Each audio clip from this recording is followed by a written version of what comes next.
सबों को जय यीशु सहाय प्रेज द लॉर्ड।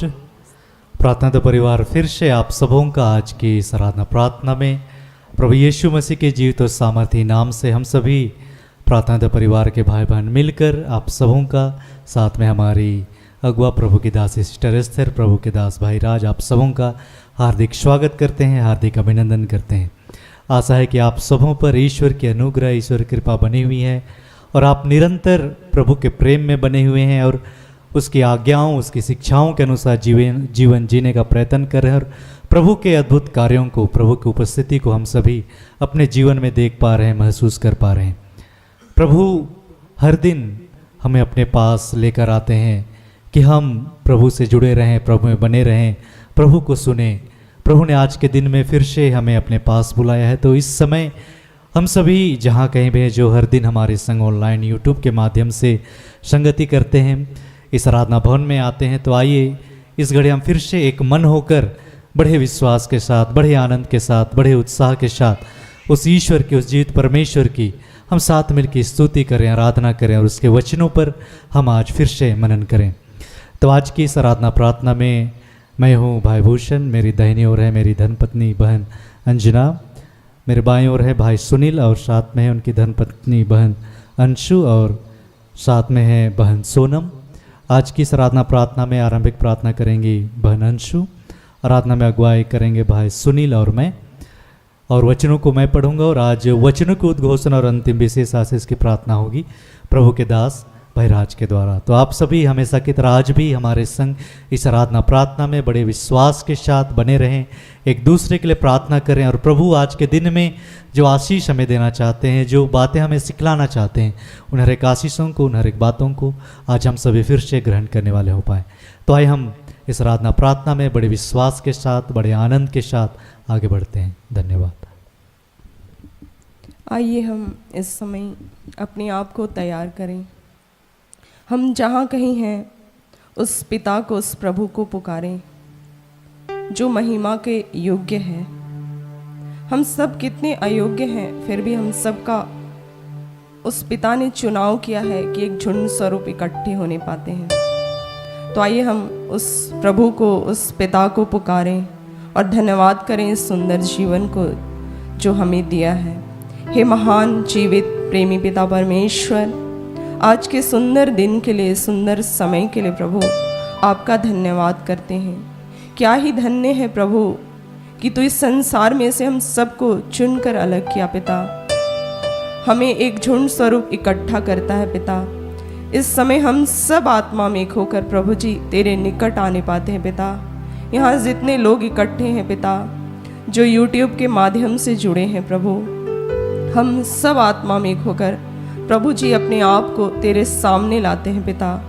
अपने सारे गुनाहों को मान लेते हैं प्रभु, जो हमने इस जीवन में, पिछले जीवन में किया प्रभु, तुझसे क्षमा चाहते हैं पिता। अपने बेटे यीशु के लहू से हम सबको धो, शुद्ध और पवित्र कर इस योग्य बना प्रभु कि हम तेरे कार्यों को कर सकें। इस योग्य बना प्रभु कि हम तेरी आज्ञाओं, शिक्षाओं के अनुसार चल सकें। पिता, तूने हम सबको एक जीवित पत्री बनाया है प्रभु, तो हमारा चाल चलन, आचरण, हमारा उठना बैठना प्रभु तुझे भाई पिता, ऐसा अभिषेक हम सबको करना पिता। इस समय की आराधना, प्रार्थना को प्रभु जी आपके हाथों देते हैं पिता। तेरी इच्छा, तेरी योजना है प्रभु कि आज के दिन में प्रभु जी तेरे नाम से हम यहाँ खड़े होने पाए पिता। हम धन्यवाद करते हैं पिता। हम सबके कंठों को खोलना प्रभु, जितनी रुकावट, बाधाएं हैं प्रभु, उन सबको यीशु के नाम से समाप्त करते हैं। हे पिता, इस मौसम के लिए आपका धन्यवाद करते हैं, इस जगह के लिए आपका धन्यवाद करते हैं पिता। यूट्यूब को आपके हाथों देते हैं, इंटरनेट को आपके हाथों देते हैं, म्यूजिक सिस्टम को आपके हाथों देते हैं पिता। सब कुछ आपके हाथों समर्पित करते हैं प्रभु। हमारे अगुओं को, सिस्टर एस्थर, ब्रदर राज को आपके हाथों देते हैं पिता। उनके सुंदर जीवन, उनके अभिषेक के लिए आपका धन्यवाद करते हैं। प्रार्थना दा परिवार के लिए आपका धन्यवाद करते हैं पिता। हम सबको तूने बुलाया प्रभु, तो आज हम सबके मन, हृदय, आत्मा को तैयार कर प्रभु। हम सबको अपने लहू से सींच कर उपजाऊ बनाना पिता, कि इस समय जब हम गीतों को गाएं प्रभु, तुझे और करीब महसूस कर सके पिता। हे पिता परमेश्वर, सब कुछ आपके हाथों देते हैं पिता परमेश्वर। हो सकता है हम दुख में हो, कष्ट में हो, कराह रहे हो, तड़प रहे हैं हो, ऐसी परिस्थिति में हो जहाँ से हमारे लिए कोई रास्ता ना दिख रहा हो, लेकिन उस पिता को इस समय पुकारें जो हमारे लिए सब कुछ करता है। सब कुछ का करता वही है, पूरे ब्रह्मांड को चलाने वाले उस महान परमेश्वर को पुकारें। धन्यवाद करते हैं सारी बातों के लिए, सब कुछ आपके हाथों देते हैं प्यारे प्रभु जी, और इन प्रार्थनाओं को यीशु के नाम से मांगते हैं। इसे सुन और स्वर्ग के राज्य में ग्रहण कर, आमीन। आइए हम प्रभु की स्तुति करेंगे।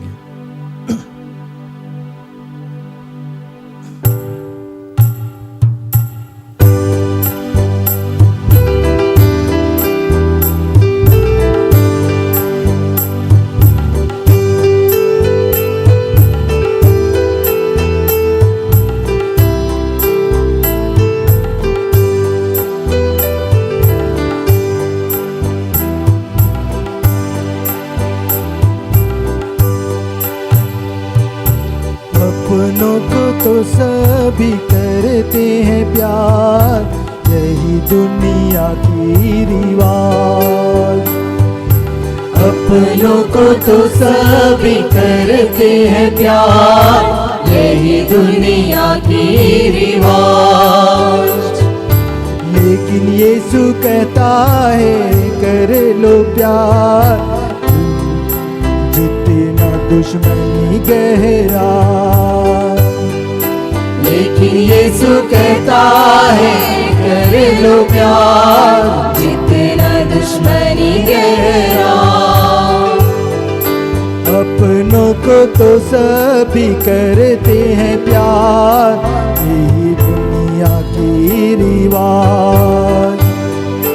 अपनों को तो सभी करते हैं प्यार, यही दुनिया की रिवाज। लेकिन यीशु कहता है कर लो प्यार, जितना दुश्मनी गहरा। लेकिन यीशु कहता है कर लो प्यार, जितना दुश्मनी गहरा। आज मालो उनकी संदेशा, जो है सबसे निराला। आज मानो उनकी संदेशा, जो है सबसे निराला।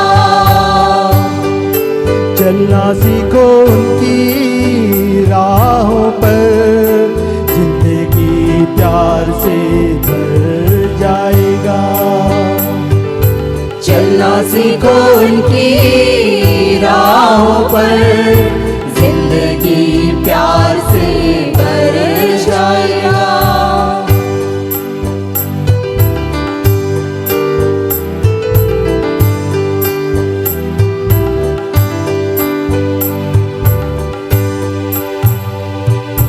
किसी के चोट के बदले में तुम भी चोट ना देना। किसी की चोट के बदले में तुम भी चोट ना देना। हर जख्मी दिलों में मरहम लगा के जाना। हर जख्मी दिलों में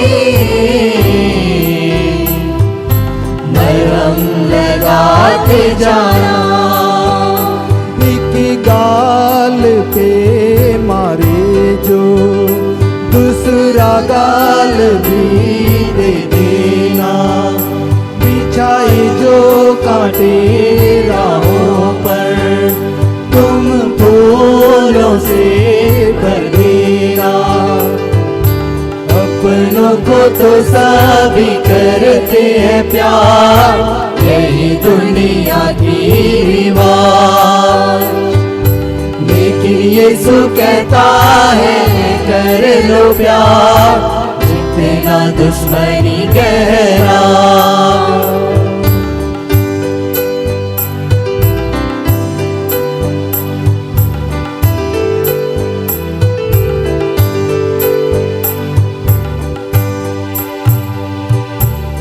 सारे संसार में फैला दो यीशु का शुभ संदेशा। सारे संसार में फैला दो यीशु का शुभ संदेशा। रहे ना कोई भी जुदा होके उनकी प्यार से सदा। रहे ना कोई भी जुदा होके उनकी प्यार से सदा। ये जो प्यार के बंधन में उसने हमें बांधा है। इस प्यार की खुशबू से महकाएंगे धरती को। अपनों को तो सभी करते हैं प्यार, यही दुनिया की रिवाज। लेकिन यीशु कहता है कर लो प्यार जितना दुश्मनी गहरा। अपनों को तो सभी करते हैं प्यार, यही दुनिया की रिवाज। लेकिन यीशु कहता है कर लो प्यार जितना दुश्मनी गहरा। आज मानो उनकी संदेशा जो है सबसे निराला। चलना सीखो उनकी राहों पर, जिंदगी प्यार से भर जाएगा। जिंदगी प्यार से भर जाएगा।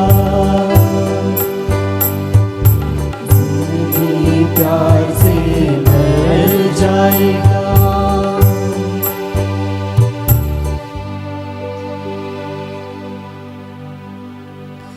आइए हम प्रभु की महिमा ग्लोरी गीत गाते हैं।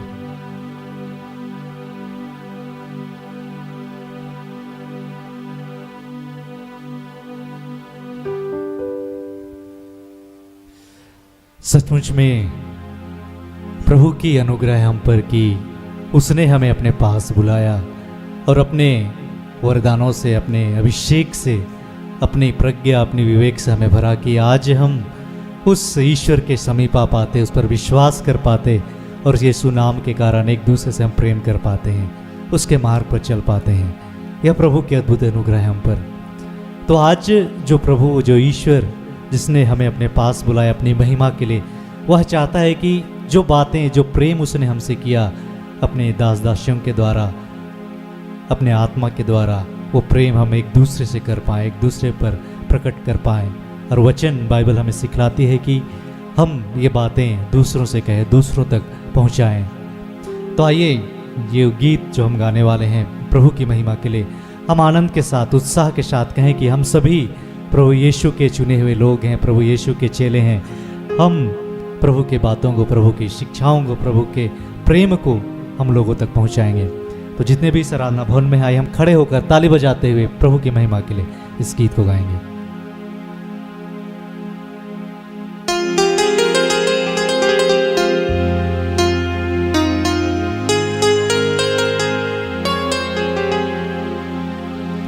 हम यीशु मसीह के चेले हैं, दुनिया में धूम मचा देंगे।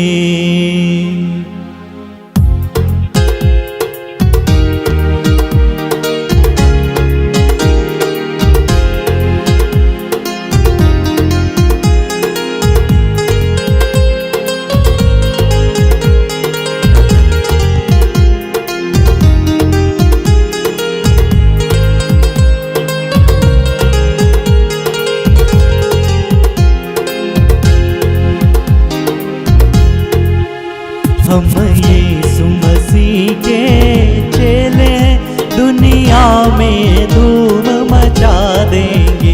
हम यीशु मसीह के चेले हैं, दुनिया में धूम मचा देंगे। हम यीशु मसीह के चेले हैं, दुनिया में धूम मचा देंगे। हम यीशु मसीह झूमते हुए ताली बजाते हुए दुनिया में मुस्कुराते हुए मचा देंगे। हम यीशु मसीह के चेले हैं, दुनिया में धूम मचा देंगे। हम यीशु मसीह के चेले हैं, दुनिया में धूम मचा देंगे।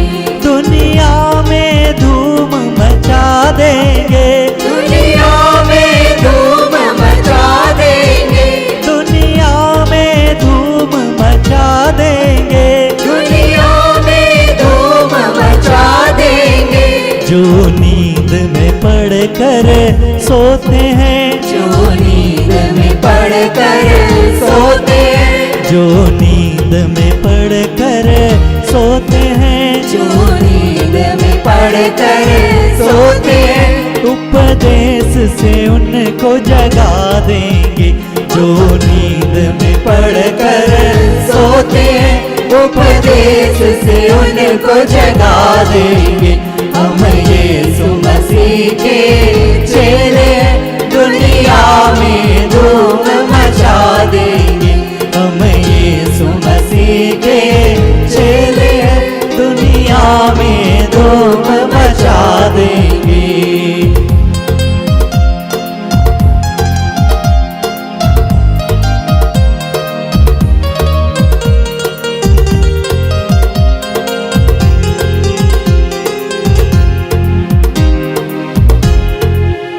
हम मन की कुंडी खोलेंगे। हम मन की कुंडी खोलेंगे। हम मन की कुंडी खोलेंगे। हम मन की कुंडी खोलेंगे। और ज्ञान की मोती बांटेंगे। और ज्ञान की मोती बांटेंगे।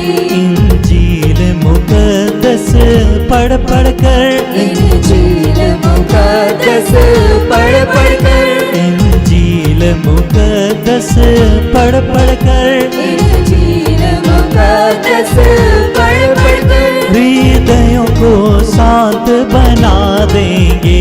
इंजील मुकद्दस पढ़ पढ़ कर, हृदयों को शांत बना देंगे। हम यीशु मसीह के चेले हैं, दुनिया में धूम मचा देंगे। हम यीशु मसीह के चेले हैं।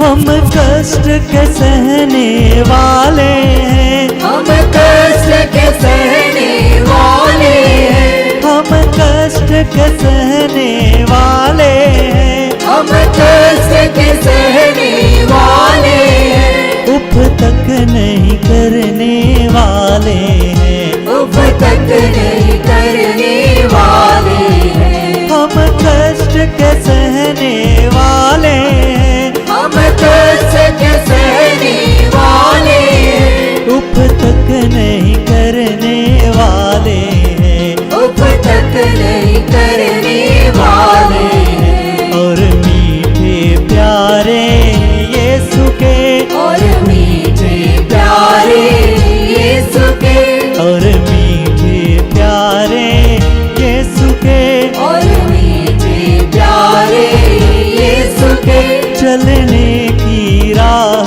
बता देंगे। और मीठे प्यारे यीशु के, चलने की राह बता देंगे। हम यीशु मसीह के चेले हैं, दुनिया में धूम मचा देंगे।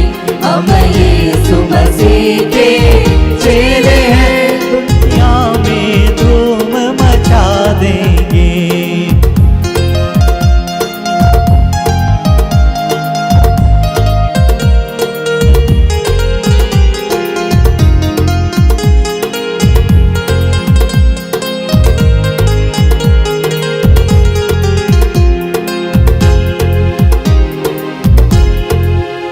हम दुख तकलीफ उठाएंगे, हम दुख तकलीफ उठाएंगे, हम दुख तकलीफ उठाएंगे, हम दुख तकलीफ उठाएंगे, मोहब्बत का राग सुनाएंगे, मोहब्बत का राग सुनाएंगे, हम दुख तकलीफ उठाएंगे, हम दुख तकलीफ उठाएंगे, हम दुख तकलीफ उठाएंगे, हम दुख तकलीफ उठाएंगे, मोहब्बत का राग सुनाएंगे, मोहब्बत का राग सुनाएंगे, हम दूर करेंगे रंजों को, हम दूर करेंगे रंजों को, और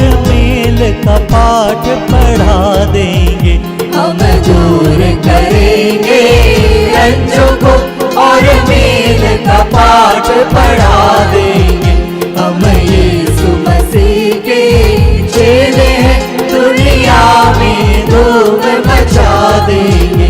हम यीशु मसीह के चेले हैं, दुनिया में धूम मचा देंगे, दुनिया में धूम मचा देंगे, दुनिया में धूम मचा देंगे, दुनिया में धूम मचा देंगे, दुनिया में धूम मचा देंगे।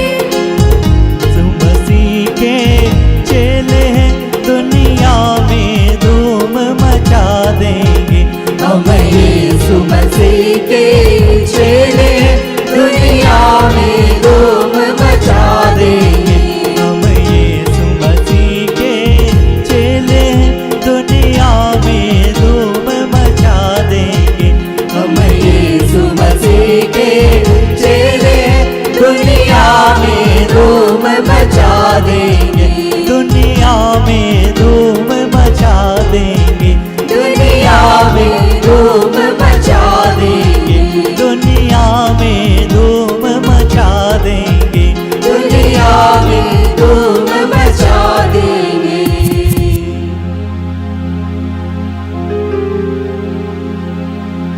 सचमुच प्यारे पिता, आपकी यह अद्भुत अनुग्रह है हम पर, आपका यह प्रेम है प्रभु हम पर, आपकी करुणा है हम पर कि हे पिता, आपने हमें इस संसार में से अपनी महिमा के लिए चुना और अपने आत्मा का अभिषेक किया, अपने सामर्थ को दिया प्रभु कि हे पिता, आज हम तेरे नाम से है प्रभु यीशु आपके मार्ग पर चल पाते हैं, आपकी आज्ञाओं शिक्षाओं के अनुसार जीवन जी पाते हैं, एक दूसरे से प्रेम कर पाते हैं। हम आपका धन्यवाद करते हैं पिता, फिर से सब कुछ आपके हाथों सौंपते समर्पित करते हुए इस आराधना को, इस प्रार्थना को हम यीशु नाम में करते हैं। दया से सुनिए और अनुग्रह से स्वर्ग के राज में ग्रहण कीजिए। आमीन।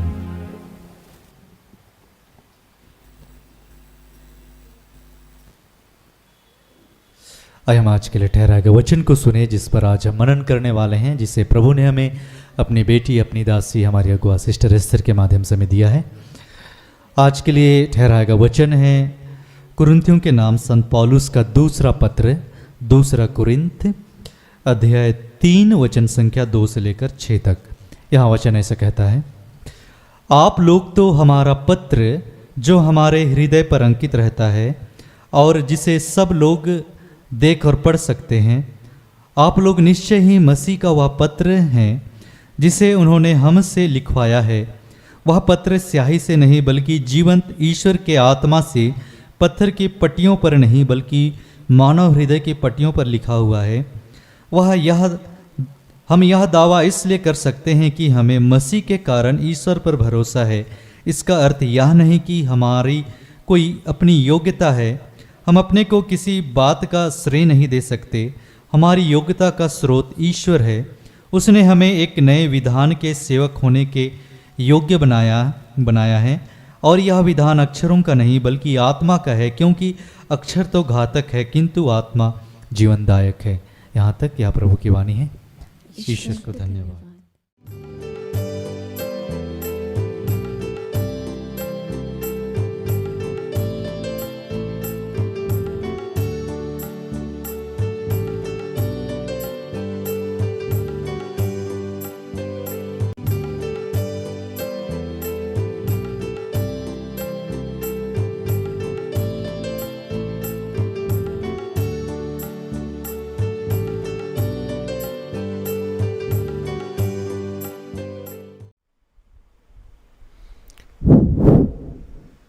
सबको जय यीशु। यीशु सहाय। आइए हम प्रार्थना करें कि हे दयालु पिता, हे ईश्वर और पृथ्वी के सृजनहार, हे हम सब के रचयिता, हम तेरा धन्यवाद करते हैं।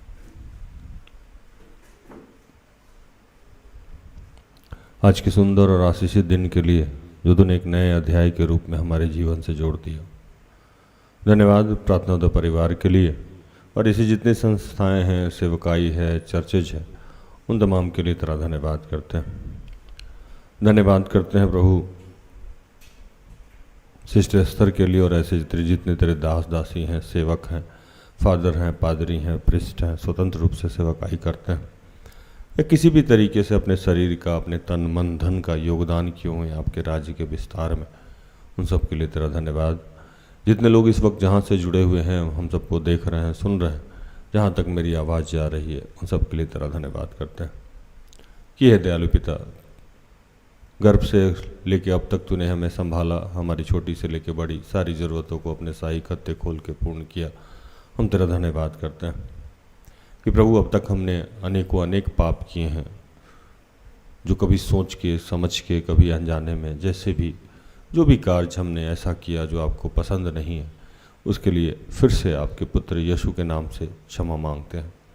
अपने पुत्र यीशु के नाम से धो के शुद्ध और पवित्र कीजिए, और जो वचन आपने आज हम सबको दिया है, समझने और समझाने में हमारी मदद कीजिए। ये आपके बगैर संभव नहीं है। जो भी डिस्टर्बेंस की बातें हैं, जो भी रुकावट की बातें हैं, वो सब यीशु के नाम से समाप्त करते हैं। धन्यवाद की प्रार्थना प्रभु यीशु के जीवित और पवित्र नाम से मांगते हैं। दया से सुन और स्वर्ग के राज में ग्रहण कर। आमीन।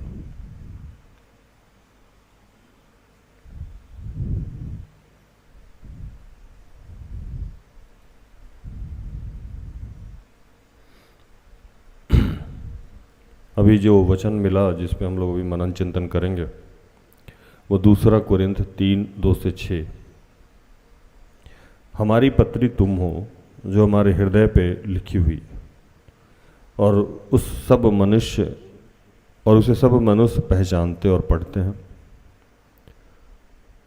और उसे सब मनुष्य पहचानते और पढ़ते हैं। यह प्रकट है कि तुम मसीह के पत्री हो, जिसको हमने सेवकों के समान लिखा, और स्याही से नहीं परंतु जीवते परमेश्वर की आत्मा से, पत्थर की पट्टियों पर नहीं परंतु हृदय की मांस रूपी पट्टियों पर लिखी है। हम मसीह के द्वारा परमेश्वर पर ऐसा भरोसा रखते हैं, यह नहीं कि हम अपने आप इस योग्य हैं कि अपनी ओर से किसी बात का विचार कर सके, पर हमारी योग्यता यह है, हमारी योग्यता परमेश्वर की ओर से है, जिसे हमें नई वाचा के सेवक होने के योग्य भी किया है, शब्द के सेवक नहीं वरन आत्मा के, क्योंकि शब्द मारता है पर आत्मा जिलाता है।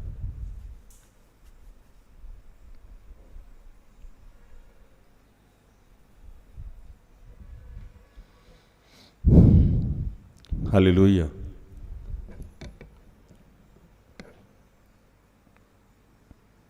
एक ये जो घटना जहाँ से ली गई है, जहाँ का ये वचन है, वो वचन आपको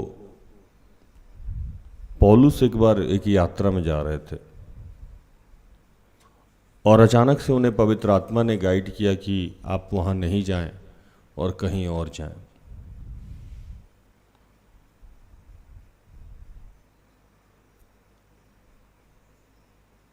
तो पौलुस कहीं और चले गए और जहाँ जाना चाहते थे उस जगह पे उन्होंने एक पत्र लिखा, और पत्र लिख के कुछ बातों को संबोधित कर रहे थे। ये मैं पहले भी बता चुका हूँ कि पौलुस हर जगह पत्र लिख लिख के लोगों को संबोधित करते थे, और उनका ये काम था कि छोटी छोटी कलीसिया का निर्माण करते थे। वो सेवक तैयार करते थे, और सेवक का जब सेवकाई चल पड़ता था तो उस जगह से वो अलग हो जाते थे, और बीच बीच में वहाँ के सेवकों का हालचाल जानने के लिए वो पत्र लिखते थे। अगर कोई कंप्लेन हुआ तो पत्र के माध्यम से लिख के उसको समझाने का प्रयास करते थे, शाबाशी भी देते थे, सुझाव भी देते थे। क्योंकि उन दिनों हर जगह जाने की सुविधा नहीं थी, लोग जहाज़ से जाते थे, और कहीं भी जाना और आना बहुत कठिन काम था। टेलीफोन की सुविधा नहीं थी, टेलीग्राम की सुविधा नहीं थी, मोबाइल फ़ोन नहीं था, कुछ भी नहीं था। तो पत्र ही लिखा जा सकता था, और पत्र ही लिखते थे। तो पौलुस ये पत्र लिख रहे हैं उन लोगों को, और कुछ बातों को समझा रहे हैं, जिसमें वो साफ तौर पे एक बात बता रहे हैं कि आप हमारे हृदय पे अंकित हो। हृदय पे अंकित हो, जैसे आप लोग कैसे समझेंगे इस बात को? आप मेरे दिल में रहते हैं, आप मेरे हृदय में रहते हैं। नए बच्चे जो कहते हैं ना, तुम मेरे दिल में रहते हो, है ना। तो हृदय पे अंकित रहना कि उस चीज को दिमाग में नहीं रखना, वो दिल में रहना।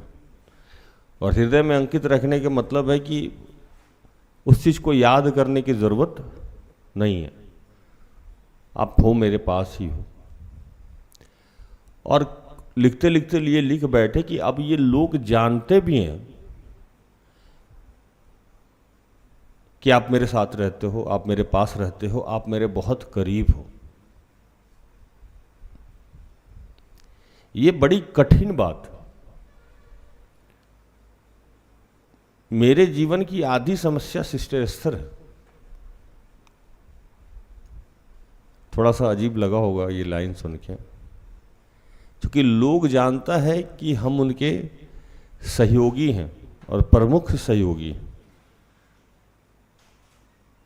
तो लोग, जितने लोग उनको जानते हैं वो मुझे जानते हैं कि नहीं जानते? जानते हैं ना। अगर मेरे द्वारा कोई भी ऐसा कार्य किया गया तो उनकी भी बदनामी तो होगी ना। अभी तो समझ में आ गया ना कि सिस्टर एस्थर ऐसे कौन से बच्चे को, बच्चा तो नहीं बोल सकते, ऐसे कौन से आदमी को अपने साथ रखी हुई हैं कि विभिन्न प्रकार का ये काम करता है। गलतियां हमसे होती है लेकिन उसका मात्रा बहुत कम है। लेकिन ये ध्यान मैं भी रखता हूं कि सिस्टर एस्थर का रेपुटेशन खराब नहीं हो जाए। ईश्वर का रेपुटेशन तो चलिए बात की बात है, उसको तो ना हमने देखा है ना आपने देखा है, उसकी बात नहीं कर, प्रैक्टिकली बात करते हैं। तो ये ध्यान मुझे भी रहता है कि सिस्टर एस्थर, जिनके हृदय के पटरी पे मेरा नाम लिखा हुआ है, और ये तो मेरा एक कर्तव्य ये भी बनता है कि मैं उनका भी ध्यान रखूं कि उनकी बदनामी नहीं हो। और समस्या क्या है कि जितने लोग उनको जानते हैं वो मुझे जानते ही जानते हैं। पौलुस यहां ये समझा रहे हैं कि आप मेरे हृदय के ऊपर लिखे गए हैं, तो जितने लोग मुझे जानते हैं उतने सब आपको भी जानते हैं। लोगों की अपेक्षाएं हो जाती है कि मैं भी सिस्टर एस्थर की तरह ही हूं। यह बहुत बड़ी समस्या है। जैसे आप देखे होंगे कि जितने नामचिन्ह लोग होते हैं, जैसे हमारे आदरणीय अमिताभ बच्चन साहब के पुत्र हैं अभिषेक जी, है ना, अभिषेक बच्चन है। तो जब वो नई मूवी में आए और नए नए फिल्म इंडस्ट्री में उन्होंने कदम रखा, तो सबको ही सोचता था कि अमिताभ बच्चन, अभिषेक बच्चन अमिताभ बच्चन की तरह ही काम करेंगे, है ना। सब लोग यही सोचता है कि जैसा बाप है वैसा बेटा होगा। जैसी माँ है वैसी बेटी होगी, जैसा अगुआ है वैसा ही सेवक होगा, लेकिन कई बार ऐसा होता नहीं। तो पौलुस इस बात को बड़ा प्यार से समझा रहे हैं कि भैया तुम लोग हमारे हृदय पे लिखे गए हो, और अब ये सारी दुनिया जान गई है कि तुम कौन हो। क्या भूषण भाई? तो इस बात की भी गरिमा जो है, इस गरिमा को भी आपको बर्दाश्त करना होगा। और आगे लिखते हैं कि यह प्रकट है कि तुम मसीह की पत्री हो, जिसको हमने सेवक के समान लिखा है, जो स्याही से नहीं परंतु जीवते परमेश्वर के आत्मा से, पत्थर की पटरियों पर नहीं परंतु हृदय की मांस रूपी पटरियों पर लिखी गई है। एक तरफ तो लोग ये जानने लगे हैं कि आप मेरे बहुत करीबी हैं, और दूसरा लोग ये भी जानते हैं कि मैंने आपके ऊपर मेहनत किया है, और मेहनत ऐसा वैसा नहीं किया है। पहले जो मेहनत किया जाता था, पहले के जो दास दासी जो लोग मेहनत करते थे, वो किताबी मेहनत करते थे। वचन समझा देना, 10 आज्ञा बता देना, व्यवस्था की बातों को रटा देना। लेकिन जब से यीशु गए और यीशु के बाद जो सेवक लोग आया, वो सेवक लोग ये काम नहीं करता है। यीशु के बाद जो सेवक लोग आया, उसको यीशु ने एक अधिकार दिया कि मैं जाता हूं और तुम्हारे लिए एक सहायक आत्मा देता हूं, है ना, ये लो, मैं तुम पे अपनी आत्मा फूंकता हूं। यही अधिकार वो तमाम सेवक लोग को दे दिया गया जो यीशु के बाद आए, और यीशु का अधिकार हम लोग इस्तेमाल करते हैं। और आप देखिए होंगे कि बहुत सारे सेवक जब प्रेयर में रहते हैं तो लोग गिरने लगता है। प्रेयर बहुत लोग करता है, लेकिन कुछ खास शरीर जब प्रेयर करता है तो लोग धड़ाधड़ गिरने लगेगा, है ना। क्या होता है? वह एनवेंटिंग होना शुरू हो जाता है, मतलब पवित्र आत्मा की उपस्थिति होने लगती है। तो वो सेवक जब उपलब्ध है, वो रो रहा है तो पब्लिक रो रहा है, वो चिल्ला रहा है तो पब्लिक चिल्ला रहा है। पब्लिक और वो सेवक, उस सेवक के बीच में कनेक्शन हो जाता है, जिस कनेक्शन को क्या बोलते हैं? पवित्र आत्मा बोलते हैं। आपने देखा होगा, है ना। ये बहुत सारे सेवक है कि जैसे पुलपिट पे आएंगे, जैसे प्रार्थना शुरू करेंगे, वो पवित्र आत्मा मंडराना शुरू कर देता। तो यीशु के बाद जितने सेवक आए, यहां तक कि ये नसीब मूसा को भी नहीं था। यीशु के बाद जितने सेवक लोग आए, जब वो किसी के लिए मेहनत करते हैं तो वो आत्मा के द्वारा मेहनत करते हैं। हालेलुया। वो क्या करते हैं? आत्मा के द्वारा मेहनत करते हैं। और आगे यहां लिखते हैं कि ये हमारे किसी महान काम का योग, मतलब ये हमारा कोई योगदान नहीं है, ये मसीह ने हमें चुन लिया और अपना आत्मा दिया कि ये लो, मैं तुम्हें अपनी आत्मा दिए जाता हूं। और सेवक को ये वरदान मिल गया कि जिसके ऊपर आत्मा फूकेगा उसको आत्मा मिल जाएगा।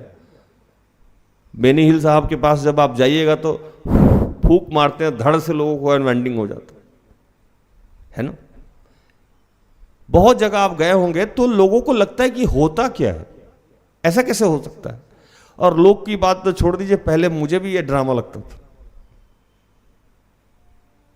जब मैं सेवकाई में नहीं था और जब ये होता था तो मुझे लगता था ये प्लांट है, कुछ लोगों कोई लोग पकड़ के रखा है, गिर जाता है, लोग ड्रामा चल रहा है। लेकिन 2014 के बाद 15 में जब मुझे प्रचारक के रूप में खड़ा किया गया और यूथ क्लास ले रहा था मैं उस समय, और जब आत्मा उतरने लगा और लोग गिरने लगे और रोने और चिल्लाने लगे, तो मुझे अपने ही तरफ देख के मैं आश्चर्य करता था कि हो क्या रहा है। याद है भूषण भाई, यूथ क्लास टमटम टोली, कांटा टोली से जहां ये सेवकाई आरंभ हुआ था, वो छोटा सा जगह था। ईश्वर को धन्यवाद, क्योंकि छोटा बड़ा क्या होता है, उस समय के लिए वही बहुत बड़ा था। तो हम लोग पूरा 50-60 आदमी में लगता था कि खचाखच हॉल भरा हुआ है। 100 आदमी तो बहुत हो गया, मतलब बाहर तक। और वो जितने बच्चे थे सब आज कहीं ना कहीं काम कर रहे हैं, लाइक भूषण भाई, रश्मि, सब बच्चे और सारे बच्चे उस समय, जिसको मैं आतंकवादी बोलता था, हट्ठी, प्योर हट्ठी, किसी की नहीं सुनने वाले, वो सारे बच्चे बैठे रहते थे और आखिरी प्रार्थना जब होता था तो सब बच्चे रोना, चिल्लाना, धड़ाम धड़ाम गिरना। मैं भी घंटों रोता था। उसमें का कुछ प्रेयर का कटिंग यूट्यूब पे डाला हुआ है, लोगों के बारे में भविष्यवाणियां करना, और भी बहुत सारे चीज वहां होते थे उस समय। तब जाके मुझे यकीन हुआ कि नहीं, ऐसा सच में होता है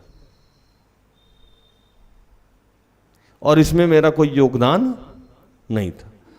प्रभु कब किस दास को किस रूप में खड़ा कर दे, ये बस वही जानता है, और इवन कि समय भी वही जानता है। और जब मैं सेवकाई करता हूं तो इसमें पाप पुण्य की कोई परिभाषा नहीं है। अब कैसे आप कहिएगा कि पाप पुण्य की परिभाषा नहीं है? भैया, हम ये नहीं कह रहे हैं कि जाके आप पाप करने लगो। पौलुस से ज्यादा बदमाश पूरा सेवक तो कोई रहा नहीं, है ना? और यीशु का आत्मा और यीशु खुद ही पौलुस से बात किए, तो क्या पौलुस उस समय पाप स्वीकार किए थे? क्या भूषण भाई, मार्ग में जब पौलुस जा रहे थे उन्हीं के सेवक को मारने, तो आकाश से ये वाणी आई कि हे पौलुस, हे साउल, क्यों तुम मुझे सताते हो? क्या किए थे उस समय साउल? प्रार्थना किए थे? किसी चर्च में जाके पाप स्वीकार किए थे? माफी भी मांगे थे क्या वो? नहीं, अचानक से आवाज सुनाई दी। मूसा जब भेड़ बकरी चरा रहे थे और उनको आग जलता हुआ दिखा और वो झाड़ी के पास पहुंचे, और जब आवाज, ईश्वर की आवाज उनको सुनाई दे रही थी, तो क्या उसके पहले वो तैयारी किए थे? नहीं किए थे, कभी भी नहीं किए थे, है ना? ऐसे दाऊद जिस दिन भेड़ बकरी चलाने जंगल में गया था और शामुएल नबी उनके घर पे बैठ के कुप्पी में तेल लेके उसका वेट कर रहे थे, कहीं लिखा भी है कि दाऊद उसके पहले प्रार्थना किया या क्षमा मांगा? नहीं ना। साउल जो प्रथम राजा हुए, उनका अभिषेक करने से पहले कोई तैयारी कराई गई थी? नहीं। अब नए नियम में आते हैं, जितने भी प्रेरित थे, 12 के 12 प्रेरित थे, जहां भी यीशु मसीह गए हैं और जो भी जिस काम को कर रहा था वहीं से उनको लेके चले गए। उनकी स्पेशल कोई तैयारी कराई गई यीशु के साथ चलने के लिए? भूषण भाई, नहीं, कोई तैयारी नहीं थी। तो जब सेवकाई हम लोगों ने शुरू करा तो हमारी कोई पीछे से तैयारी नहीं थी, या हमने कोई बरसों बरस ऐसा कोई कर्म नहीं किया था जिससे हमको पवित्र आत्मा का अभिषेक मिले, या हमारे माध्यम से किसी के जीवन में बदलाव। ये सारे सेवक बोल नहीं सकते हैं, उनको डर लगता है, उनको लगता है कि अपने बारे में कैसे बोले। लेकिन अपने बारे में आपको बताना चाहिए। जॉयश मेयर बहुत बड़ी परिचारिका हैं और आके वो बताती रहती हैं कि बचपन में उनके साथ क्या हुआ है, बार बार बताती। लेकिन लोग थोड़े दिन से वकाई करता है और अपना सब कुछ छुपा के रखता है, जैसे हम बहुत धर्मी आदमी। तो यहां ये चीज समझाया जा रहा है कि हमने जो अभी मेहनत किया है, आफ्टर क्राइस्ट जितने भी दास दासी हैं, वो पवित्र आत्मा के माध्यम से आपके जीवन में काम कर रहे हैं। तो पहला, अगर आप कुछ गलत कर रहे हैं, पतरी हैं आप, पतरी का मतलब कि आपको देख के लोग विश्वास में आएगा, ठीक है? अगर आपके माध्यम से गलत हुआ तो पहली बदनामी होगी जिसने आपको शिक्षा दी वो। जैसे मैंने कहा कि सिस्टर एस्तर की बदनामी हो जाएगी, उसके पहले जिसको देख के मैं विश्वास में आया था, पास्टर प्रमोद भैया, जिनके जीवन शैली को देख के मैं विश्वास में आया था, उनकी बदनामी हो गई। इन लोगों के माध्यम से जो मुझे इन्वेंटिंग मिला, अगर मैं कुछ ऐसा कर रहा हूं जो मुझे नहीं करना चाहिए, तो वो पवित्र आत्मा की बदनामी हो गई। और इन लोगों के द्वारा जो मेहनत किया जा रहा है वो संसारिक मेहनत नहीं है, ये आत्मिक मेहनत है, जो आत्मा को आप ऐसे ही मतलब बर्बाद कर रहे हो। हालेलुया। आत्मा को आप ऐसे ही जैसे मतलब मिसयूज कर रहे हो। जो आत्मा आपको दे दिया गया, जो इन्वेंटिंग हुआ आपको इतने मुश्किल से हुआ। आप कभी देखे कि आप लोग किसी सेवकाई में जाते हैं, किसी भी आराधनालय में जाते हैं और अचानक से अभिषेक होता है, आप अचानक से पवित्र आत्मा उतरा आपके ऊपर और उतरा, आपका जीवन बदला, आप रोने लगे, बीमारी से चंगाई मिली और भी बहुत सारे कार्य हुए। अभी तो जैसे जब से मैं YouTube पे आता हूं तो YouTube पे लोग बॉम्बे में बैठे हुए हैं, यहां से मैं प्रार्थना करता रहता हूं और पवित्र आत्मा उनके जीवन में काम करता है। कोई MP में बैठा हुआ है जो मुझे नहीं जानता, कोई छत्तीसगढ़ में बैठा हुआ है, कुछ कॉल्स अमेरिका से आ रहे थे मेरे पास। क्या अमेरिका में सेवक नहीं है? है ना, इतने बड़े सेवक जिनको मैं पहले सुनता था, जोएल ऑस्टीन अमेरिका में ही रहते, है ना। एक दिन एक महिला का फोन आया, मैंने कहा क्या चाहिए? तो आपसे बात कर रहा है। मैंने कहा आप कौन? तो इतने बड़े सेवक का नाम बताई वो कि मैं नहीं ले नहीं सकता हूं। मैंने कहा वो कहाँ है? तो फर्स्ट फ्लोर पे है। मैं ग्राउंड फ्लोर से फोन कर रही हूं आपको। बहुत बड़े सेवक हैं वो, उनकी साली हमको फोन कर दी यहीं पे और परिचय भी दे रही है कि मैं उनकी साली हूं और इंडिया में फेमस सेवक। मैंने कहा क्या हो गया? तो ये बात है, फैमिलियर बात है, मुझे लगा आप ही सॉर्ट आउट कर सकते हैं इसको। मैंने कहा वो कहाँ है? उस सेवक का नाम लेके। तो बोले फर्स्ट फ्लोर पे। मैंने कहा हद है यार।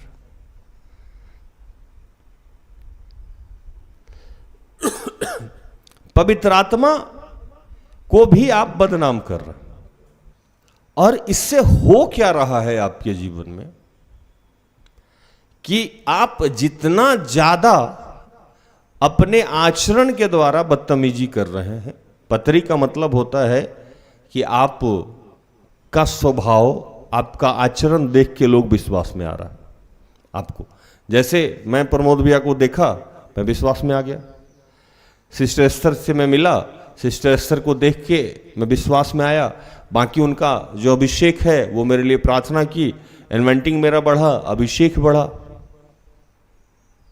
उम्र में मेरे से वो छोटी हैं लेकिन अभिषेक में काफ़ी बड़ी हैं, जिसके लिए आज भी मैं उनका आदर करता हूँ। तो उनके शरीर का नहीं, उनके अभिषेक का आदर करता हूँ।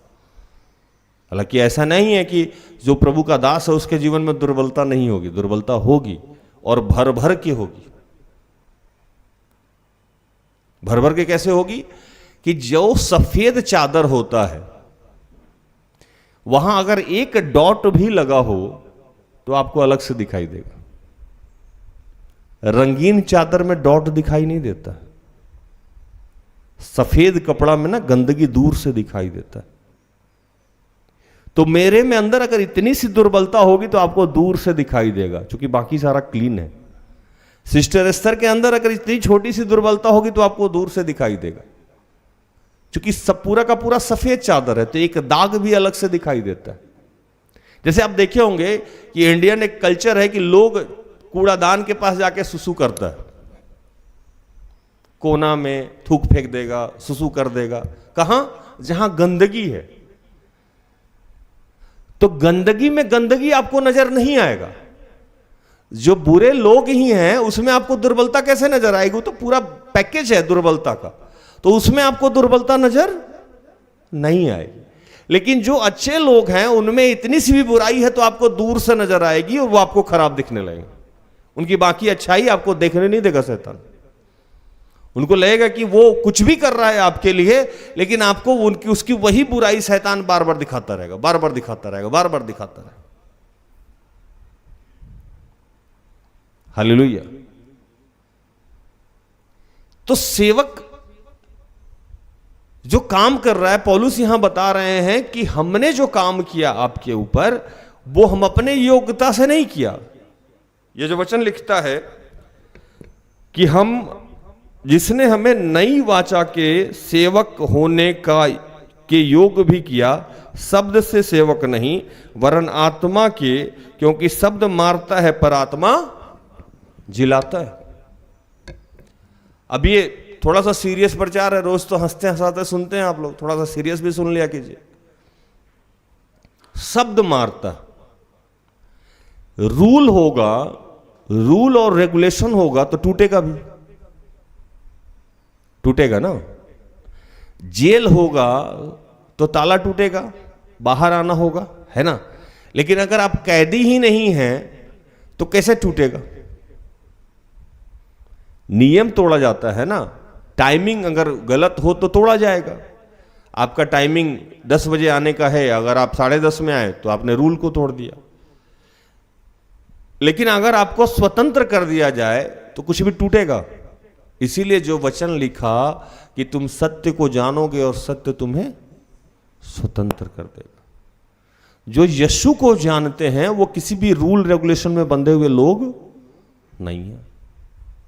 हमारे समाज में जो एक काम हुआ कि हम लोग सब कुछ रूल रेगुलेशन फॉलो कर लिए, ना खुद स्वतंत्र रहते हैं ना दूसरे को स्वतंत्र करने देते। तो प्रभु के जो सेवक यीशु के आने के बाद हुए वो नई वाचा के सेवक है। नई वाचा क्या है और पुरानी वाचा क्या है? वाचा का मतलब समझते हैं आप लोग? वाचा का मतलब भूषण भाई समझते हैं आप क्या? कमिटमेंट, एग्रीमेंट, है ना। तो प्रभु ने जो हमारे और आपके साथ कमिटमेंट किया उसको हम वाचा बोलते हैं, एग्रीमेंट किया। पुरानी वाचा में क्या एग्रीमेंट हुआ कि जो लोग 10 आज्ञा को फॉलो करेगा उसे प्रभु स्वीकार करेगा। जो लोग 10 आज्ञा को फॉलो करेगा उसे प्रभु स्वीकार करेगा। और जब उसको अपने पापों के लिए क्षमा मांगना होगा तो उसको बलि प्रथा से गुजरना होगा। जितना बड़ा पाप किया उतना बड़ा बलिदान देना होगा। फिर वो पाप करते गया, फिर उसको बकरा जो भी ढूंढना है ढूंढ के ले जाएगा, जो कि प्रथा आज भी बहुत जगह चलती है, आपने देखा होगा। लेकिन यीशु के आने के बाद एक नई वाचा बांधी गई, नया एग्रीमेंट हुआ, और वो तमाम पुराने जो भी वाचा थे, एग्रीमेंट थे, उसको उन्होंने संक्षिप्त करके नई वाचा के रूप में बांध दिया।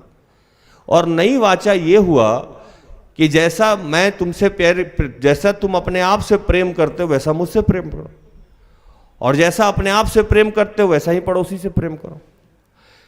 तो क्या हुआ कि सब कुछ को यीशु ने किस चीज में सम्मानित कर दिया? प्रेम में। आपके आचरण से, आप जो पत्री हो, अगर उससे सभ्यता नहीं दिखता है, प्रेम नहीं झलकता है, तो आप यीशु को डिस्ट्रॉय कर रहे हो। आपको जो एनवांटिंग मिला हुआ है, आपको जो अभिषेक मिला है, उसको आप खत्म कर रहे हो। और आप अपने अगुआ को भी बदनाम कर रहे हो, आप पवित्र आत्मा को भी बदनाम कर रहे हो। बात धर्म की नहीं है। वाचा जो है, पुरानी वाचा शब्द की वाचा थी, वो समाप्त हो जाएगा। नई वाचा आत्मा की वाचा है, वो समाप्त नहीं होगा। नया कमिटमेंट था कि मैं तुम्हें अपनी आत्मा दिए जाता हूं। जो कुछ तुम धरती पे बांधोगे वो स्वर्ग में बंधेगा, जो कुछ तुम धरती पे खोलोगे वो स्वर्ग में खुलेगा। और बाइबल को जब आप अध्ययन कीजिएगा तो पुराने नियम में भी बहुत जगह यह लिखा था कि आने वाले समय में आपके साथ क्या होगा। पहले मैं वचन पढ़ा दूं फिर मैं जाऊं। प्रचार समझ में आ रहा है तो हां लिखिए।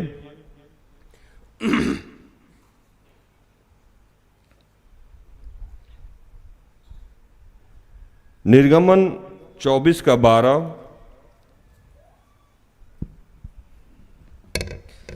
तब यहोवा ने मूसा से कहा, पहाड़ पर मेरे पास चढ़ आ और वहीं रह, और मैं तुझे पत्थर की पट्टियां और अपनी लिखी हुई व्यवस्था और आज्ञा दूंगा कि तू उनको सिखाए। निर्गमन में ईश्वर ने मूसा से कहा कि मेरे पास आइए, मैं तो आपको कुछ लिख के देता हूं और यही आप जाके सिखाइए, इसके अलावा आप कुछ कर नहीं सकते। यहां तक कि आप देखे होंगे कि कुछ दिनों के बाद वो पट्टियां मूसा से टूट गई ना, टूट गई तो मूसा को यह ध्यान भी नहीं रहा कि क्या लिखा हुआ है उस पर। लेकिन जब यीशु आए तो ये सारी चीजें उनको पता था कि जो नियम कानून लॉ दिया जा रहा है ये लोग बार बार तोड़ दे रहा, तो इसको और आसान कैसे कर दिया जाए कि सेवक को भी याद रहे, सिखाने वाले को भी याद रहे और सीखने वाले को भी याद रहे और करना बड़ा आसान हो जाए। तो वहां से पुराने ही नियम से घोषणा होने लगी। अब कहां कहां घोषणा हुई जो सुनिए, यिर्मयाह 31 का 33,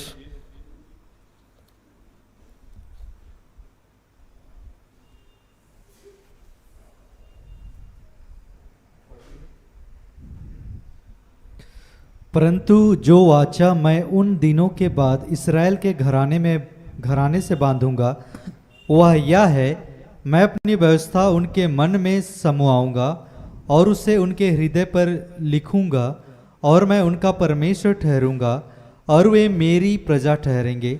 यहोवा की यही वाणी है। 34, तब उन्हें फिर एक दूसरे से यह ना कहना पड़ेगा कि यहोवा को जानो, क्योंकि यहोवा की यह वाणी है, छोटे से लेकर बड़े तक सब के सब मेरा ज्ञान रखेंगे, क्योंकि मैं उनका अधर्म क्षमा करूंगा और उनका पाप फिर स्मरण ना करूंगा। पुराने नियम से ही जब भविष्यवक्ता लोग आने लगा तो ये भविष्यवाणी होने लगी कि आने वाले समय में ये जो बोझ हो गया है, व्यवस्था बोझ बन गया है, इसको तोड़ दिया जाएगा और हम लोग कुछ ऐसा उपाय करेंगे कि आपके हृदय में ही व्यवस्था लिख दी जाए, है ना, और आपको अलग से कुछ याद रखने की जरूरत नहीं पड़ेगी, इनबिल्ट हो जाएगा। आप मोबाइल देखते हैं ना, एक मेमोरी आता है जो बाहर से हम लोग लगाते हैं, 1 GB 2 GB 4 GB 10 GB का लगाते हैं, और एक इनबिल्ट आता है मेमोरी, वो अपना निकाल सकते हैं ना खोल सकते हैं, उसमें जो स्टोर है सो स्टोर है ना।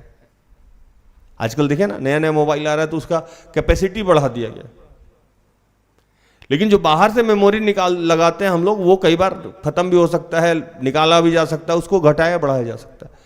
तो उसी समय से ये घोषणा होने लगी कि कुछ दिनों के बाद ऐसा होगा कि मैं कुछ ऐसा करूंगा कि आपको बाहर से किताब पढ़ने की जरूरत नहीं पड़ेगी, आपको कुछ याद रखने की जरूरत नहीं पड़ेगी, आपको भुलाने की जरूरत नहीं पड़ेगी, भुलाने वाली समस्या समाप्त हो जाएगी।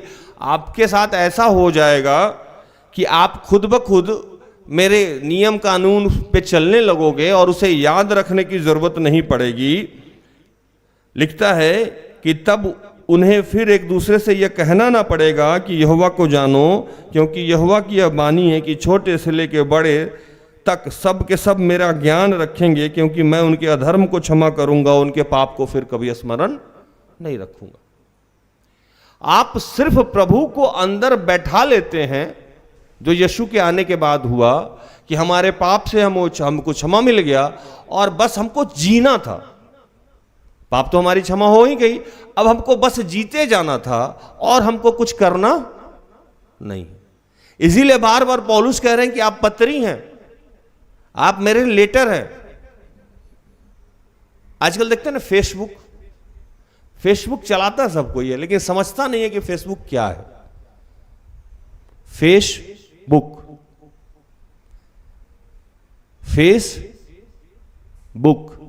फेस मतलब चेहरा, बुक मतलब किताब। आपके आचरण को फेसबुक दर्शाता है।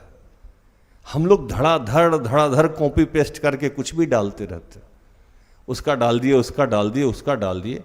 वो आपके चरित्र को, आपका व्हाट्सएप का जो स्टेटस है, आपके मन की भावनाओं को, आपके चरित्र को दर्शाता है। लोग स्टेटस क्यों है? आपका क्या स्टेटस है ये आप डाल रहे हो। आप उस समय क्या सोच रहे हैं, आपका व्यक्तित्व क्या है, आपका चरित्र क्या है, आपके स्टेटस से दर्शता है।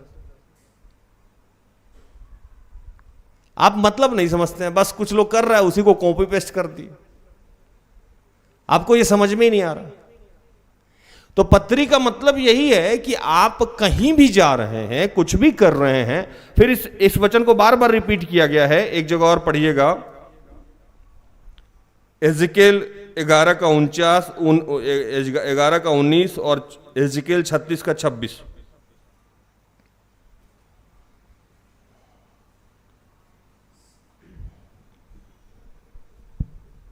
एजिकेल 11 का 19, मैं उनका हृदय एक कर दूंगा और उसके भीतर नई आत्मा उत्पन्न करूंगा और उनकी देह में से पत्थर का सा हृदय निकाल कर उन्हें मांस का हृदय दूंगा।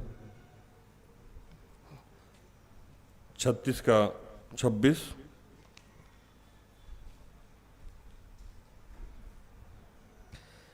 मैं तुमको नया मन दूंगा और तुम्हारे भीतर नई आत्मा उत्पन्न करूंगा और तुम्हारी देह में से पत्थर का हृदय निकाल कर तुमको मांस का हृदय दूंगा।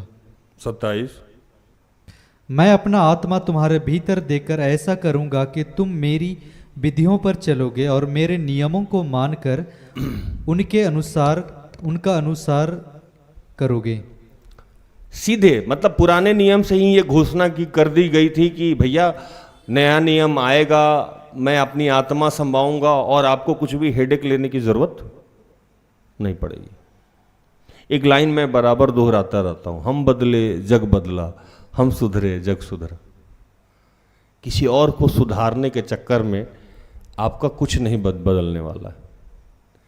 आप प्रभु के पत्री हैं, किसी सेवक ने, पवित्र आत्मा ने, यीशु ने आपके लिए जान दिया और ये बाइबल के द्वारा नहीं दिखेगा। गले में क्रॉस लटका लेने से आप क्रिश्चियन नहीं हो जाते। गाड़ी पे क्रॉस लटकाने से या माला डाल लेने से अगर आप क्रिश्चियन हो जाते, तो मैं बार बार ये 14 से ही कहता हूं कि सबसे ज्यादा शराब के दुकान के बाहर जो स्कूटी लगा रहता है उस पे क्रॉस लटका रहता है। ये मेरा शुरू से प्रचार रहा। आप क्रॉस की भी बदनामी कराते हैं। क्रूस क्या है? क्रूस एक प्रतीक है जो हमें हमेशा याद दिलाता है कि इसी जगह, इसी रूप में यीशु हमारे लिए जान दिया। आपको शराब पीते समय तो याद आता नहीं है। लोग मंगलसूत्र क्यों पहनाता है आपको पता है? या सिंदूर लगाने, जैसे भी आज तीनों के तीनों शादीशुदा महिला खड़ी थी, दो के मांग में तो एकदम यहां से सिंदूर आता है। सिंदूर और मंगलसूत्र याद दिलाता है कि भैया सोल्ड प्रॉपर्टी हो, बिक गया है ना, वैकेंसी खाली नहीं है, ये गया। मतलब अब देखिए प्रॉपर्टी के ऊपर लिखा हुआ है कृपया ये आय विक्रय का जमीन नहीं है। देखिए होंगे बहुत जगह बोर्ड लगा रहता है। तो सिंदूर और मंगलसूत्र ये दर्शाता है, बताता है कि भैया आप गए, है ना। तो बहुत लोग छुपाता भी है। तो जो छुपाता है मतलब उसको ये बताना है कि भैया हम शादीशुदा नहीं है, वेटिंग में आप रह सकते हैं। ये मतलब छुपाने का मतलब तो यही है ना, क्यों छुपाना है। तो वैसे ही क्रूस जो है ये हमें दर्शाता है कि यीशु मसीह हमारे लिए वहां जान दिया। अब आप उसको शराब के दुकान के बगल में गाड़ी लगा दिए हो और वहां क्रूस लटक रहा है। आप एक बार देख लो, याद आ जाएगा कि क्रूस पे क्या हुआ था। गर्दन में आपके लटका हुआ है ना। आप किसकी बदनामी कर रहे हो? यीशु की सीधे तौर पे आप बदनामी कर रहे हो। शराब पीना और नहीं पीना उस पर आज प्रचार नहीं है, आपको जो करना है करिए, लेकिन मेरे कहने का मतलब यह है कम से कम क्रूस को तो बदनाम नहीं कीजिए। हिंदू धर्म में रुद्राक्ष पहनता है लोग। आप कोई भी रुद्राक्ष पहना हुआ आदमी मांस मछली तक नहीं खाता है, वो रुद्राक्ष पहले निकाल देगा। क्यों? तो उसको याद रहता है ये बात कि ये पवित्र चीज है। हमारे यहां बाइबल तक में आधार कार्ड, राशन कार्ड रखा जाता है, पैन कार्ड, मतलब जो सामान खो जाने वाला है उसको कहां रखते हैं हम? बाइबल में। बाइबल में गंदगी चढ़ा हुआ है, बाइबल का भी रिस्पेक्ट हम वैसे नहीं करते हैं जैसे हमें करना चाहिए।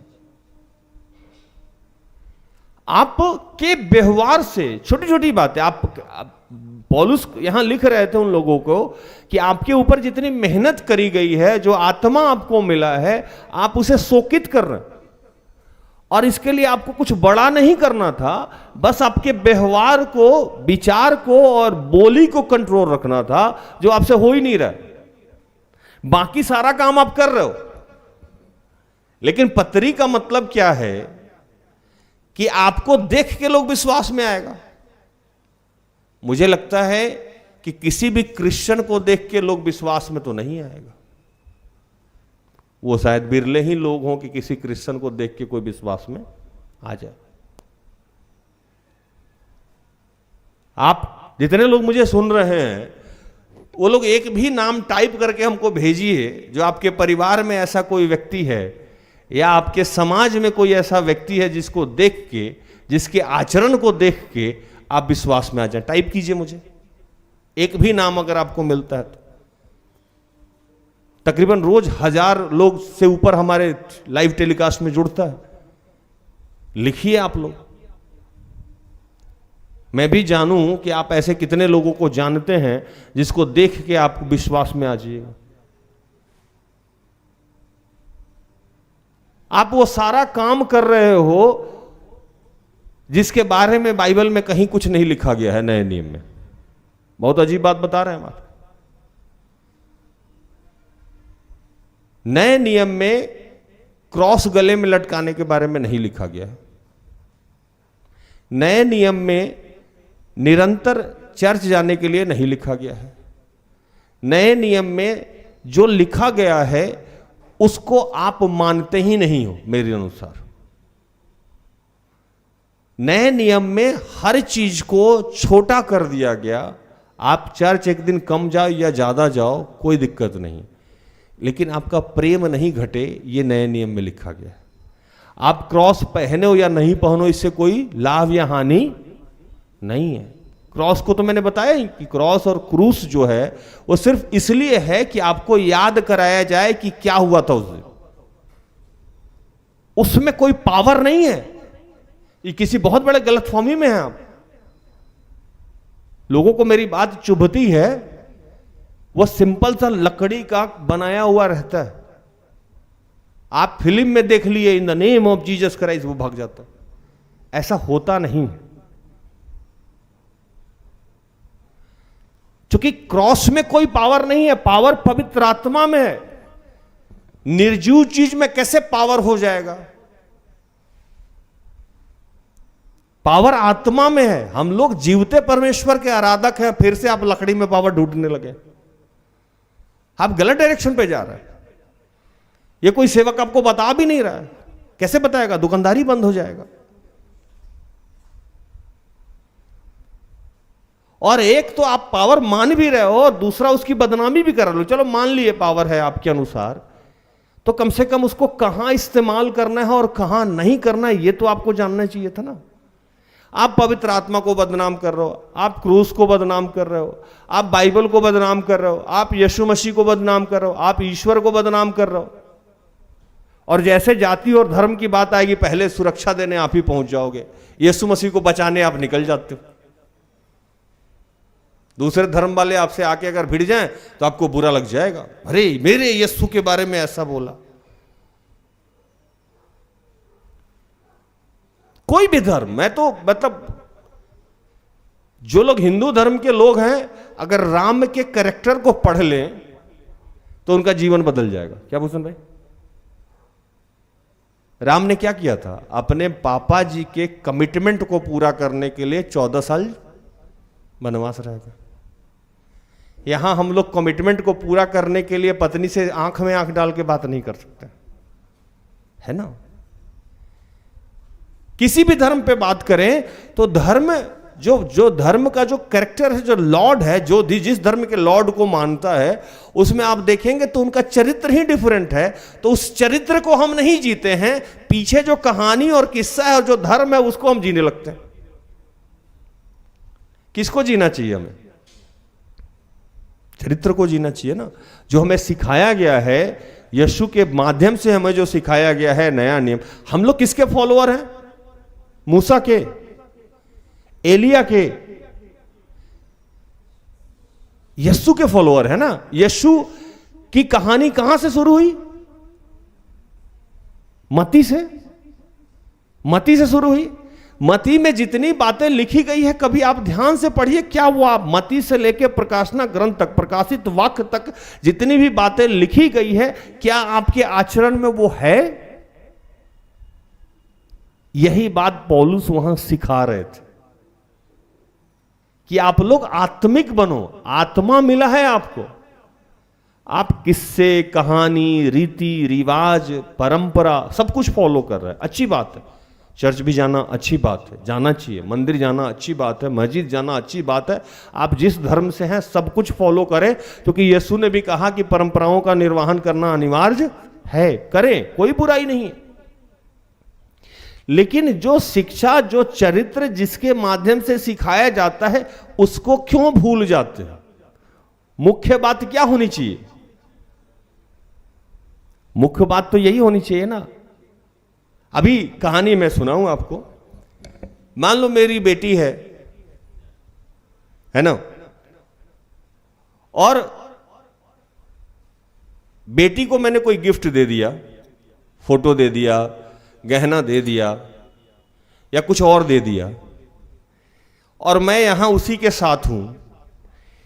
मुझे छोड़ के, मेरे आचरण को छोड़ के, मुझसे प्रेम करना छोड़ के, मुझे खुश करना छोड़ के, बाकी जो मेरा दिया हुआ गिफ्ट है उससे वो प्रेम दिखाने लगे या उसको फॉलो करने लगे, मैं खुश हो जाऊंगा? आप खुश हो जाओगे? आप महिला लोग बहुत अच्छा खाना बनाते हो, बहुत प्रेम करते हो, बहुत सारा गिफ्ट देते हो। आपका पति, आपका भाई, आपका पिता आपके दिए हुए सामान से आपसे ज्यादा प्यार करने लगे, कैसा फील करोगे? वही तो हो रहा है। आज हम सही पतरी क्यों नहीं बन पा रहे हैं? क्योंकि मुख्य बात क्या थी कि हमको अपने आचरण पे ध्यान देना था। आचरण को तो हमने ताक पे रख दिया है।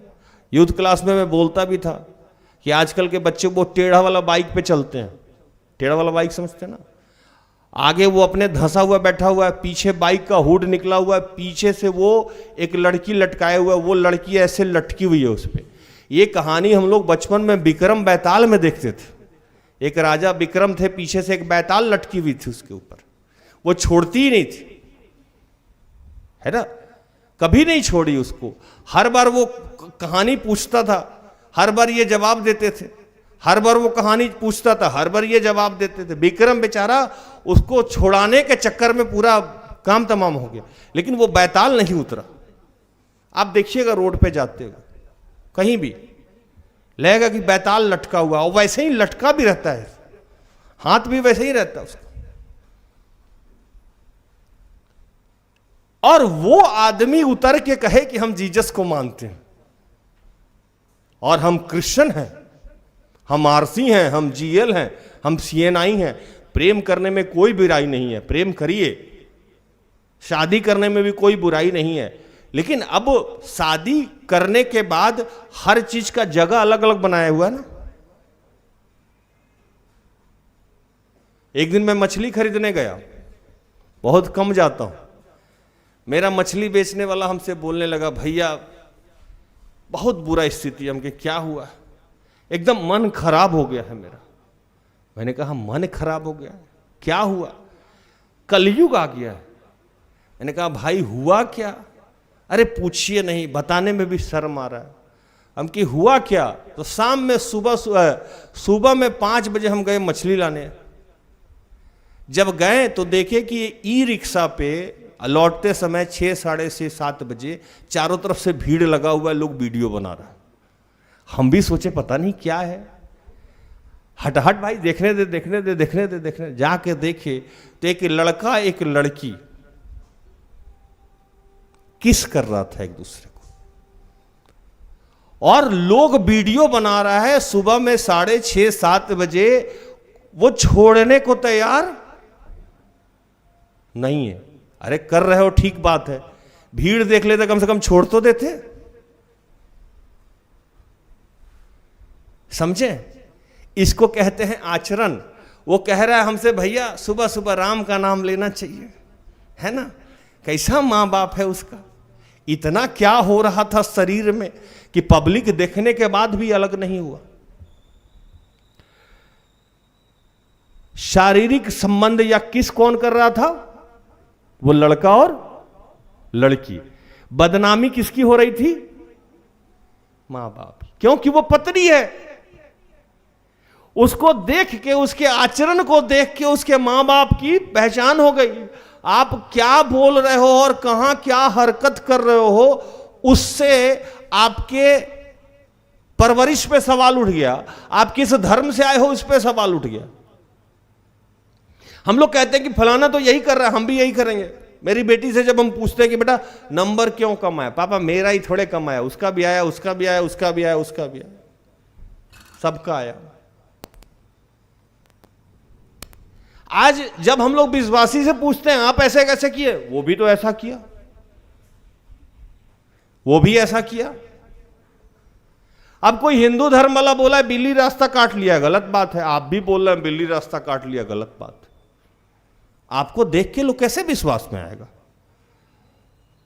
आपके यहां नई बहू आ रही है, मान लीजिए गलती से किसी दूसरे चर्च की आ गई, उसके साथ जो आप कर रहे हैं ना, बाप रे बाप। या किसी दूसरे धर्म से आ गई गलती से, आपका बेटा नहीं माना या आपकी बेटी नहीं मानी, आप ऐसे घर में बिहेव कर रहे हैं जैसे एलियन घुस गया घर में, और आप धर्मी आदमी। गलत बोल रहे हैं।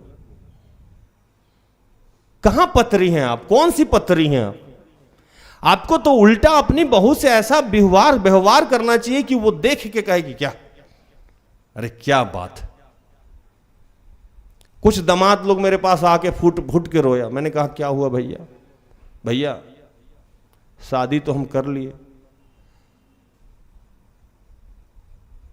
हम जाने कि ये क्रिश्चियन है, इसके घर में प्यार बरसता होगा, परमेश्वर प्रेम है। मैंने कहा फिर क्या हुआ? रिसेप्शन के दिन इसका भाई सब बहुत मारा हमको, हमके बरसा ना प्यार, है ना। रात में हम छुप के होटल में रहे।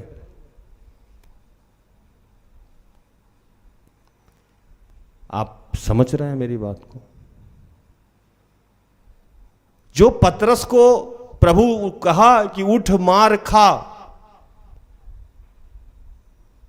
पतरस को प्रभु ने दर्शन दिया। पतरस उसके पहले नॉनवेज नहीं खाता था, सुनते रहिए कहानी। और यहूदी के अलावा कहीं प्रचार भी नहीं करता था। यहूदी एक जाति है, आप लोग जानते हैं, तो सिर्फ यहूदियों में ही प्रचार करता था और नॉनवेज भी नहीं खाता था। रात में उसको दर्शन मिला तो देखा कि बहुत सारा पक्षी है और आवाज आ रहा, उठ के मार खा। उठा, प्रभु पाप हो जाएगा, हम तो वेजिटेरियन। वहां नीचे ठीक एक शब्द लिखा हुआ है, क्योंकि समय समाप्त हो गया, हम बोले थे 5 मिनट में आ जाए। ठीक नीचे एक लाइन लिखा हुआ है कि जिसे मैंने शुद्ध किया है, जिसे मैंने पवित्र किया है, उसे तुम अपवित्र मत ठहराओ। जिसे मैंने पवित्र किया है उसे तुम अपवित्र नहीं ठहराओ। प्रभु वहां सारे जाति धर्म समुदाय हर इंसान के बारे में कह रहे थे कि सब लोग मेरे पवित्र हैं, तुम उसे अपवित्र कैसे ठहरा रहे हो। और एक और वचन जिसको मैं बोल के जाऊं, उन्होंने कहा कि अंत के दिनों में मैं हर शरीरधारी पे अपनी आत्मा उंडेलूंगा। हर शरीरधारी पे, जो भी शरीर को धारण किया है उस पे अपना आत्मा समा दूंगा। वहां कहते हैं कि जिसे मैंने पवित्र किया तुम उसे अपवित्र मत ठहराओ। और यहां कहते हैं कि अंत के दिनों में मैं हर शरीरधारी पे अपनी आत्मा उंडेल दे रहा हूं। आप गरीब से दूसरा व्यवहार कर रहे हो, आप अमीर से दूसरा व्यवहार कर रहे हो, आप आरसी से दूसरा व्यवहार कर रहे हो, आप जीएल से दूसरा व्यवहार कर रहे हो, आप सीएनआई से तीसरा व्यवहार कर रहे हो, आप हिंदू से किसी और से व्यवहार कर रहे हो, आप मोहम्मदन से किसी और से कुछ और जैसे व्यवहार कर रहे हो। आप कैसे पत्री हो? कौन सी पत्री हो आप? कोई भी आ रहा है, सबसे पहले उसको बोलते हो कि ये नहीं, बपतिस्मा ले लीजिए, धर्म बदल लीजिए, तभी आपका कल्याण होगा। कौन सी पत्री हैं आप? कहां सिखाया गया है नया नियम में कि जो आए उसको बोलिए धर्म बदल दीजिए, जो आए उसको बोलिए बपतिस्मा ले लीजिए? आपके घर में 4 लोग हैं, वो तो आपको देख के विश्वास में आने वाला भी होगा तो हट जाएगा, आपके बोली से, आपके व्यवहार से, आपके आचरण से। किसी और की बात छोड़ दीजिए, पति पत्नी को विश्वास में नहीं ला पा रहा है और पत्नी पति को विश्वास में नहीं ले पा रहा है। क्या भूषण भाई गलत बोला? झेल ही नहीं पा रहे हम लोग, झुक ही नहीं पा रहे हम लोग। पत्नी कुछ बोल दी, बर्दाश्त ही नहीं हो रहा है, पति कुछ बोल दिया, बर्दाश्त ही नहीं हो रहा है। कैसे पत्री है हम? बाकी सारा नियम कानून समझा रहे हैं, ये प्रार्थना, ये उपवास, ये दान, ये दशमांश, ये चर्च, ये आदि सब कुछ करने को तैयार हैं, लेकिन जो प्रभु बोला आचरण बदल लीजिए, वो बदलने को तैयार नहीं है। प्रभु बोला कि आपके व्यवहार को देख के लोग मेरे विश्वास में आएगा, वो हम करने को तैयार ही नहीं है। उल्टा तो हम इतने बड़े पाप कर रहे हैं, इतने बड़े पाप कर रहे हैं जितना आप समझ ही नहीं रहे। आपके माध्यम से सेवा कार्य रुक रहा है, बाधित हो रहा है, बढ़ नहीं रहा है, बाधित हो रहा है। नहीं समझ में आया ना? क्योंकि आपको देख के लोगों को विश्वास में आना था, बाइबल पढ़ के विश्वास में नहीं आना था। अब आपको देख के लोग विश्वास में आ ही नहीं रहा। किसी और की बात तो छोड़ दीजिए, पत्नी विश्वास में नहीं आ रही है, पति विश्वास में नहीं आ रहा है, बच्चे विश्वास में नहीं आ रहे हैं, भाई विश्वास में नहीं आ रहे हैं, बहन विश्वास में नहीं आ रहे हैं, माँ बाप विश्वास में नहीं आ रहे, पड़ोसी विश्वास में नहीं आ रहे। आपने क्या किया कि यीशु के राज्य के विस्तार में बाधा उत्पन्न किया कि नहीं किया? बढ़ने ही नहीं दे रहा ना उसका। कयामत को भी आप होल्ड पे किए हुए हैं। अब सोचिएगा राज भैया ये क्या कह रहे हैं। लिखा है कि जब तक एक एक आदमी को सुसमाचार सुना नहीं दिया जाए तब तक कयामत, आप ही की वजह से कयामत डिले है। अगर आप आचरण बदल लेते, लोग विश्वास में आ जाता, फिर 1 से 2, 2 से 4 हो जाता, जल्दी कयामत होकर हम लोग चले जाते, दूध का दूध पानी का पानी हो जाता। तो पौलुस उस समय ये चिंता दर्शा रहे हैं कि आपने सब काम तो कर लिया, लेकिन आप जो पत्री हैं कि लिखा क्या गया है मेरे बारे में, प्रभु के बारे में, इसको पढ़ क्या लोग रहा है, इस पे ध्यान नहीं दे रहे। बाकी सब काम को सेकेंडरी कर दीजिए और आज से ये ध्यान दीजिए कि आपके द्वारा लोग पढ़ क्या रहा है। और कोई बहुत बड़ी बात नहीं कह रहा है प्रभु, सीधी सी बात कह रहा है कि बस आप बैठ के आज सोच लीजिए, क्या आपके से मिलने से, आपके 1 घंटा बात करने से या आपके 2 घंटा बात करने से आपका पति आत्मिक हो पा रहा है, या आपकी पत्नी आत्मिक हो पा रही है, या आपके बच्चे विश्वास में आ रहे हैं, कहीं दूर जाने की जरूरत नहीं है, आपकी सास विश्वास में आ रही है, आपके ससुर विश्वास में आ रहे हैं, आपके मां बाप विश्वास में आ रहे हैं, आपके भाई बहन विश्वास में आ रहे हैं। बाइबल के आप बहुत बड़े ज्ञाता हो गए हैं, 40-40 दिन का उपवास करता है लोग। मैं ऐसे ऐसे लोगों को जानता हूं जो साल में 3-3 बार 40 दिन का उपवास करता है, लेकिन सारा रिलेटिव आज उससे त्राहिमाम है, सबसे झगड़ा करता है।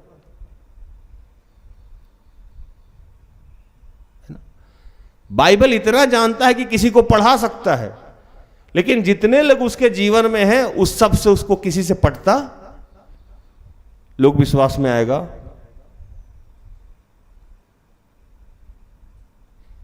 ये मैं इसीलिए आज प्रेम पे नहीं बोला हूं, आप देखो कि आप कर क्या रहे हो, ये मुझे बताने की जरूरत नहीं, आप ही खुद ही जान लो। ठीक है, अगर एक राज भी आपके माध्यम से उत्पन्न हो जाए, राज मेरा नाम है, एक राज भी विश्वास में अगर आपके माध्यम से आ गया तो आपका जीवन संपन्न हो गया। प्रमोद भैया से जो लुधियाना में थे, महज 10 मिनट में मिला था। मैं वहां गाड़ी बेचने गया था उनके। एक हॉस्पिटल था, पावा हॉस्पिटल, जिसमें वो पैथोलॉजी के हेड थे। पैथोलॉजी समझते हैं ना, पोटी सूसू चेक करने वाला, खून है ना, समझ लीजिए, उसके वो हेड थे। मैं उस समय एक गाड़ी आती थी कैनेटिक स्कूटी, बहुत पहले, आप लोग तो बहुत लोग पैदा भी नहीं हुए, वैसे भी हम बहुत पुराने हैं, बरगद की पेड़ की तरह उम्र है मेरा। ये घटना आपको 99 की है। मैं उनके यहां गाड़ी बेचने गया, नंबर मुझे मिला ऐसे ही, जैसे मिलता नहीं है लोगों को डाटा कि कहां कहां क्या रिक्वायरमेंट है। मैं वहां गया और उनसे मैं 15 मिनट गाड़ी के बारे में बात कर रहा था और इतना ही देर में उनसे प्रभाव में आ गया। है आप में ऐसा व्यक्तित्व कि आपसे कोई 15 मिनट या आधा घंटा मिले और वो पवित्र आत्मा से ग्रहण कर ले या विश्वास में आ जाए?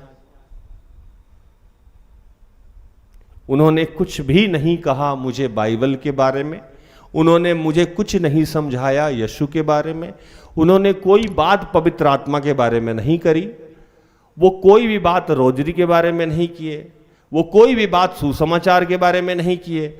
और मैं उनको देख के इतना प्रभावित हो गया कि फिर शाम में मीटिंग किया, फिर दूसरे दिन मीटिंग किया, फिर तीसरे दिन मीटिंग किया और 5 दिन के अंदर में मैं विश्वासी हो गया था।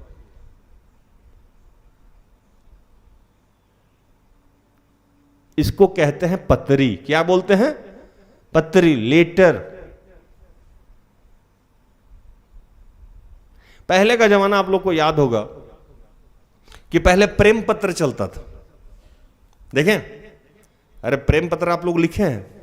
नहीं लिखे तो जीवन में कुछ नहीं किए। आजकल तो चैट में आई लव यू को भी ILU लिख के छोड़ देता है सब, उसमें भी पूरा नहीं लिख पाता है। अरे कम से कम आई लव यू तो पूरा लिख दो। हनी लिखेगा तो हनी का मधुमक्खी भेज देगा। अब समझते रहिए आप, हनी है, समझ गया ना।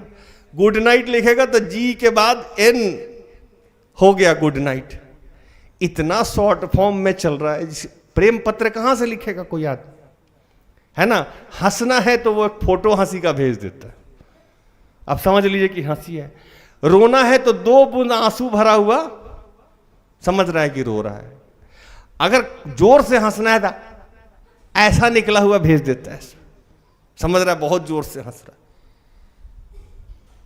इतना ना सब कुछ इतना सॉर्टेड हो गया है, छोटा हो गया है कि आदमी प्रेम पत्र कहां से लिखेगा। पहले के जमाना में प्रेम पत्र होता था, लड़का किसी लड़की को प्रेम पत्र देने के लिए महीना दिन से सोच रहा है ना। वो पानी भरने जा रही है, खड़ा होकर चुपचाप निहार रहा। प्रेम पत्र डायरेक्ट भी नहीं देना है, किसी के माध्यम से देना है, समझिएगा बात। खुद तो जाके देंगे तो पिटने का भी डर है, तो वो सोच रहा है कि उसकी सहेली के सहेली के सहेली का कोई लिंक मिले। वो प्रेम पत्र लिखा, महीना दिन 10 दिन में लिखा, इतना बड़ा लेटर लिखा। आप कभी देखे होंगे कि एक प्रेम पत्र लिखने में 50 कागज फाड़ देता है बच्चा से। फिर जाके एक तैयार हुआ, वो 5 दिन तक लेके पॉकेट में घूमा, फिर उसके फ्रेंड्स के फ्रेंड के फ्रेंड को ढूंढा, वहां से वो गया।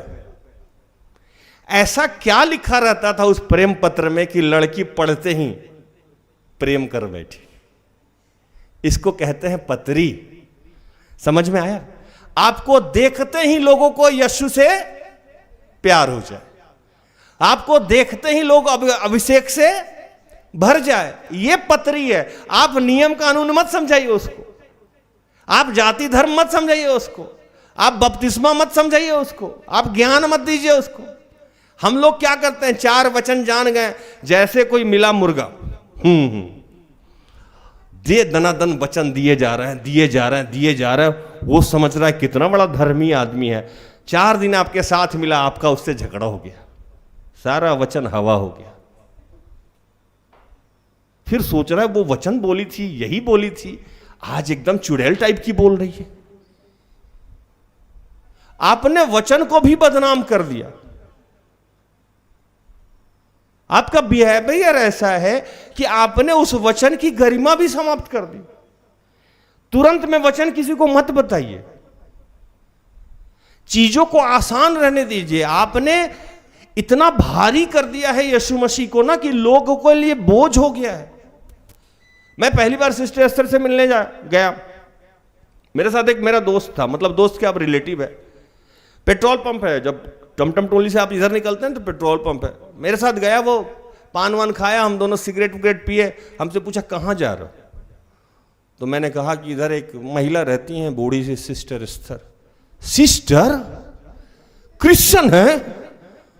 मैंने कहा ऐसे क्यों रिएक्ट कर रहा है, पागल है तुम, यहां पैसा दे दे के धर्म बदलवाता लो, नहीं जाओ। मैंने कहा ऐसा? हाँ नहीं यार, वो बहुत जानती हैं हमको ना, जेल में पता मिला है उनका, कोई महिला है, वही बताएंगी कि बेल कैसे होगा। तुम समझ नहीं रहा है, सब कुछ चला जाएगा तुम्हारा। ये लोग संस्कार छीन लेता है, धर्म बदलवा देता है, बाल बच्चा का तुम्हारा शादी नहीं होगा, घर से निकाल देगा, समाज से निकाल देगा। 15 मिनट मेरा वो काउंसलिंग किया, हम डिप्रेशन में इधर जाए कि इधर जाए। क्या मजाल कि वो आदमी पेट्रोल पंप से अपना गाड़ी घुमाया, बोला हम यहीं रहेंगे, हम तो नहीं जाएंगे, तुमको जाना है तो जा।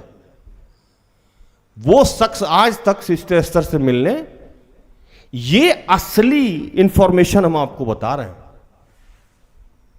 हमारे समाज में आपके बारे में और हमारे बारे में लोग यही सोचता है कि हम लोग पकड़ लेंगे उसको, बदल देंगे उसको, इसीलिए लोग डर से यहां आता नहीं है। इस रेपुटेशन को आज बदलना होगा सबको मिलकर, और इसके लिए सबसे ज्यादा जरूरी है कि आप फटाफट बाइबल मत समझाइए, फटाफट चर्च की बातें मत समझाइए, फटाफट धर्म की बातें नहीं समझाइए। अपना व्यक्तित्व, अपना आचरण, अपना बोली, अपना व्यवहार ऐसा रखिए कि लोग लास्ट में आपसे खुद पूछे, भैया किसको मानते हो? आपको देख के लोग पूछे किसको मानते हो, आप कहिए रहने दीजिए ना, क्या फर्क पड़ता है आपको। फिर वो पूछे आपसे, अरे किसको मानते हो, ऐसा क्या है तुम में भाई, किसको मानते हो? तब बोलिए यीशु को मानते हैं। इनको मानने के लिए क्या करना होगा? कुछ नहीं करना होगा, एक दूसरे से प्रेम करना होगा, कहानी समाप्त हो जाएगी। हां या नहीं? यही तो बाइबल में सिखाया गया है, यही तो प्रभु ने कहा नए नियम में कि मैं तुमसे एक नई वाचा बांधता हूं, एक नया कमिटमेंट करता हूं कि अपने समान अपने पड़ोसी से प्रेम करो, अपने समान अपने ईश्वर से प्रेम करो। इसको छोड़ के बाकी आप सब समझाया जा रहा है, और समझाना भी आपका बेकार हो जा रहा है, चूंकि आपके आचरण में तो वो है ही नहीं। जितनी बड़ी बड़ी बातें आप कह रहे हैं, जितनी बातें आप सुना रहे हैं, जितना वचन आप समझा रहे हैं, जो कहानी आप बता रहे हैं, जो चिन्ह चमत्कार आप दिखाना चाह रहे हैं, वो आपके जीवन में भी होना चाहिए। नहीं तो उसको छुपाइए। अभिषेक छुपाया जाता है, अभिषेक दिखाया नहीं जाता, वो खुद दिखता है। मुझे बताने की जरूरत नहीं है कि मेरे साथ क्या है, आपको पता चल जाएगा। हालेलुया। तो समझ में तो आ ही गया होगा। तो प्रभु इन सारे वचनों से आप सबको और मुझे भी आशीषित करे, आमीन। आइए हम आखिरी प्रार्थना में जाएंगे।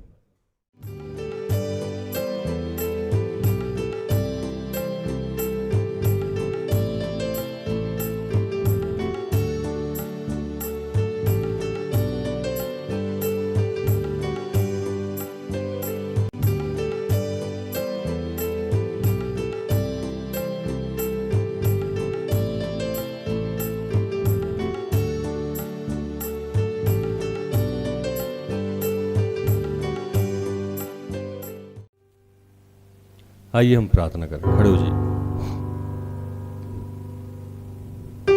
इस वक्त सर्वप्रथम हम क्षमा मांगेंगे प्रभु से। पिता पुत्र पवित्र आत्मा, हमें क्षमा कीजिए कि हमने जब जब लोगों के लिए गलत उदाहरण बना छोड़ा, लोग हमें देख के आपको जान नहीं पाए प्रभु, यहां तक कि लोग हमें देख के आपके विरुद्ध चले गए प्रभु, विश्वास में नहीं है पा पाए प्रभु। आपसे चिढ़ मचने लगा, लोग हमसे डरने लगे प्रभु। जब जब ये हरकत हुई है प्रभु, जिससे हमने आपको बदनाम किया है, पवित्र आत्मा को बदनाम किया है, या जिसके माध्यम से हमें शिक्षा मिली उस शरीर को बदनाम किया, उन तमाम बातों के लिए प्रभु आज हम क्षमा चाहते हैं। प्रभु, मैं, मेरी अगुआ सिस्टर एस्तर और टीम के सारे सहयोगी भाई बहन, हम सब आत्मा में एक हो जाते हैं, और पूरे विश्व में जितने तेरे बच्चे हैं जो तुझे जान गए हैं लेकिन जान नहीं पाए हैं, प्रभु आज वो तुझे जान पाए, तुझे सच में क्या पसंद है ये समझ जाए, और तुझे ये सिर्फ ये पसंद है प्रभु कि लोग हमें देख के एक दूसरे से प्यार करने लगे, हमें देख के आपसे प्यार करने लगे। ऐसा हमारा स्वभाव, ऐसी हमारी बोली, ऐसा हमारा आचरण हो जाए प्रभु,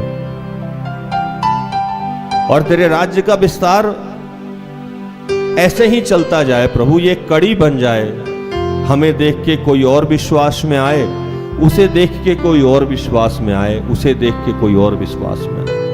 पूरा जगत पिता विश्वासी बन जाए, पूरा जगत पिता आपको जान जाए। जो यीशु को जानता है वो तुझे जानता है, जिसने यीशु को देखा है उसे तुझे देखा है। और प्रभु, ये काम तू हम सब के माध्यम से आज से करेगा प्रभु। पिता, हम तेरा धन्यवाद करते हैं। हमारा चलना, हमारा फिरना, हमारा उठना, हमारा बैठना, हर चीज लोगों को भी भाता रहे प्रभु, और तुझे भी भाता रहे पिता। ऐसी कृपा आज हमारे ऊपर हो रही है प्रभु, हम तेरा धन्यवाद करते हैं।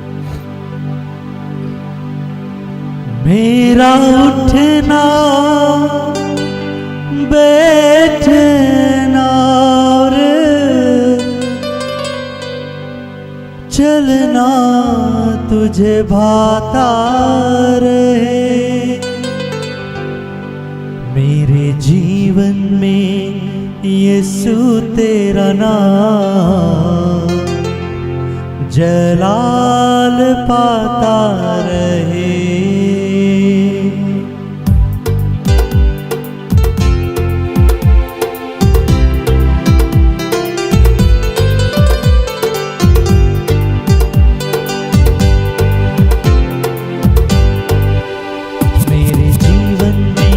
तेरा नाम जलाल पाता रहे। मेरे जीवन में यीशु तेरा नाम जलाल पाता रहे। मेरे जीवन में यीशु तेरा नाम जलाल पाता रहे। मेरे जीवन में यीशु तेरा नाम जलाल पाता रहे। मेरा उठना बैठना और मेरा उठना बैठना और मेरा उठना बैठना और मेरा उठना बैठना और चलना तुझे भाता रहे। मेरे जीवन में यीशु तेरा नाम जलाल पाता रहे। मेरे जीवन में यीशु तेरा नाम जलाल पाता रहे। यह पिता, जितने तेरे बीमार बच्चे हैं मैं उनके लिए प्रार्थना करता हूँ। हरीश, बीभा, गॉडविन, अरुण, राका, प्रकाश, पुष्पा, किशोर, व्रजित, सिपियन, George, Ritesh, Sanju, Anjali, Varnadatt, doctor Stella, ऐसे जितने लोग बीमार हैं प्रभु। किसी का हेमोग्लोबिन कम है, किसी के पैर में दर्द है, किसी के कमर में दर्द है, किसी के स्पाइनल कोड में दर्द है प्रभु। कोई एलर्जी से परेशान है प्रभु, किसी को दम्मा हुआ है पिता, कोई लूज मोशन से परेशान है पिता, किसी के हार्ट में प्रॉब्लम है, किसी के सर में दर्द हो रहा है, किसी के नाक से खून आ रहा है, कान में समस्या है, गले में दर्द हो रहा है प्रभु। डिलीवरी को लेके डरा हुआ है कुछ लोग प्रभु, किसी को टीबी की समस्या है, ब्रेन हेमरेज हुआ है, पैरालिसिस हुआ है, पीरियड्स की समस्या है, सिस्ट की समस्या है, पीसीओडी की समस्या है, थायराइड हुआ है, शुगर की समस्या है, बीपी की समस्या, पोलियो पेशेंट है, चल नहीं पा रहा है, अपाहिज है, ऐसे तमाम लोग प्रभु, उन सब के लिए प्रार्थना करता हूं। मैं, मेरी अगुआ सिस्टर एस्टर और हम टीम के सारे भाई बहन आत्मा में एक होते हैं। उस अधिकार को पिता जो तूने हमें दिया है कि जब हम आत्मा में एक हो जाते हैं, दो या दो से अधिक आत्मा में एक हो जाते हैं, तो हम जो भी मांगते हैं वो हो जाता है। हे पिता, इस वक्त हम पूरे विश्व में जितने लोग जहां बीमार हैं, जहां परेशान हैं, जिस कष्ट में हैं, जिसके भी चेस्ट में पेन हो रहा है, जिसके भी कलाई में दर्द हो रहा है, जिसके भी उंगली में दर्द हो रहा है, वो तमाम बीमारियां सामूहिक रूप से आदेश देते हैं यीशु के नाम से, वो सारे शरीर को छोड़ के अभी और इसी वक्त हर शरीर से बाहर हो जाए यीशु के नाम से। हर शरीर से यीशु, तेरे पुत्र यीशु के कोड़े खाने से हम सब चंगे हो जाते हैं प्रभु, किसी जड़ी बूटी और लेप के द्वारा नहीं प्रभु, तेरे वचनों में चंगाई है। इस वचन को बोलने के माध्यम से आज हर बीमार चंगे हो रहे हैं यीशु के नाम से।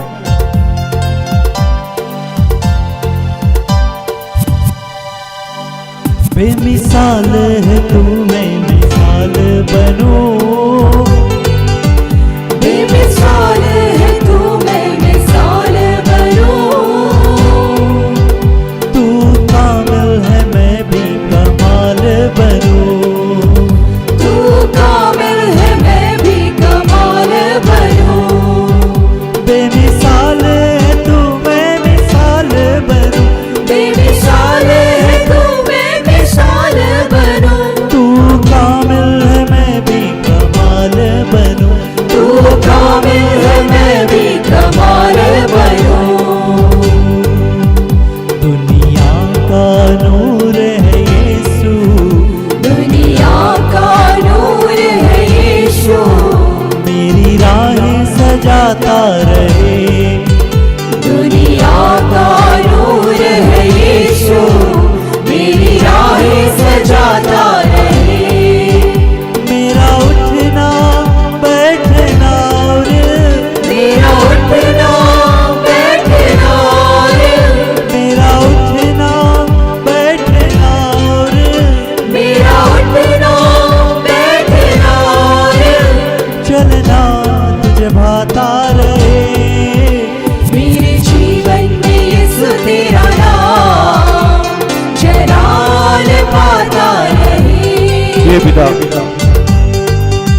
जितने लोग बेरोजगार हैं, नौकरी चाहते हैं, व्यवसाय चाहते हैं, पढ़ाई कर रहे हैं, एग्जाम की तैयारी कर रहे हैं,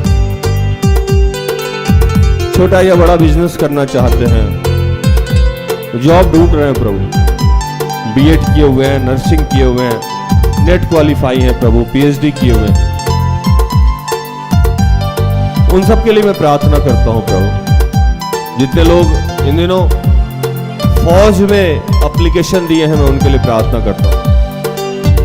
जो किसी अन्य एग्जाम की तैयारी कर रहे हैं, मैं उनके लिए प्रार्थना करता हूं। जो लोग फैक्ट्री, इंडस्ट्री या छोटा या बड़ा रोजगार करना चाहते हैं, मैं उनके लिए प्रार्थना करता हूं। जो प्राइवेट या सरकारी नौकरी करना चाहते हैं, मैं उनके लिए प्रार्थना करता हूं कि हे प्रभु, तेरे पुत्र यीशु के भूखे रहने से, उनके निर्धन बनने से हम धनवान बन जाते हैं।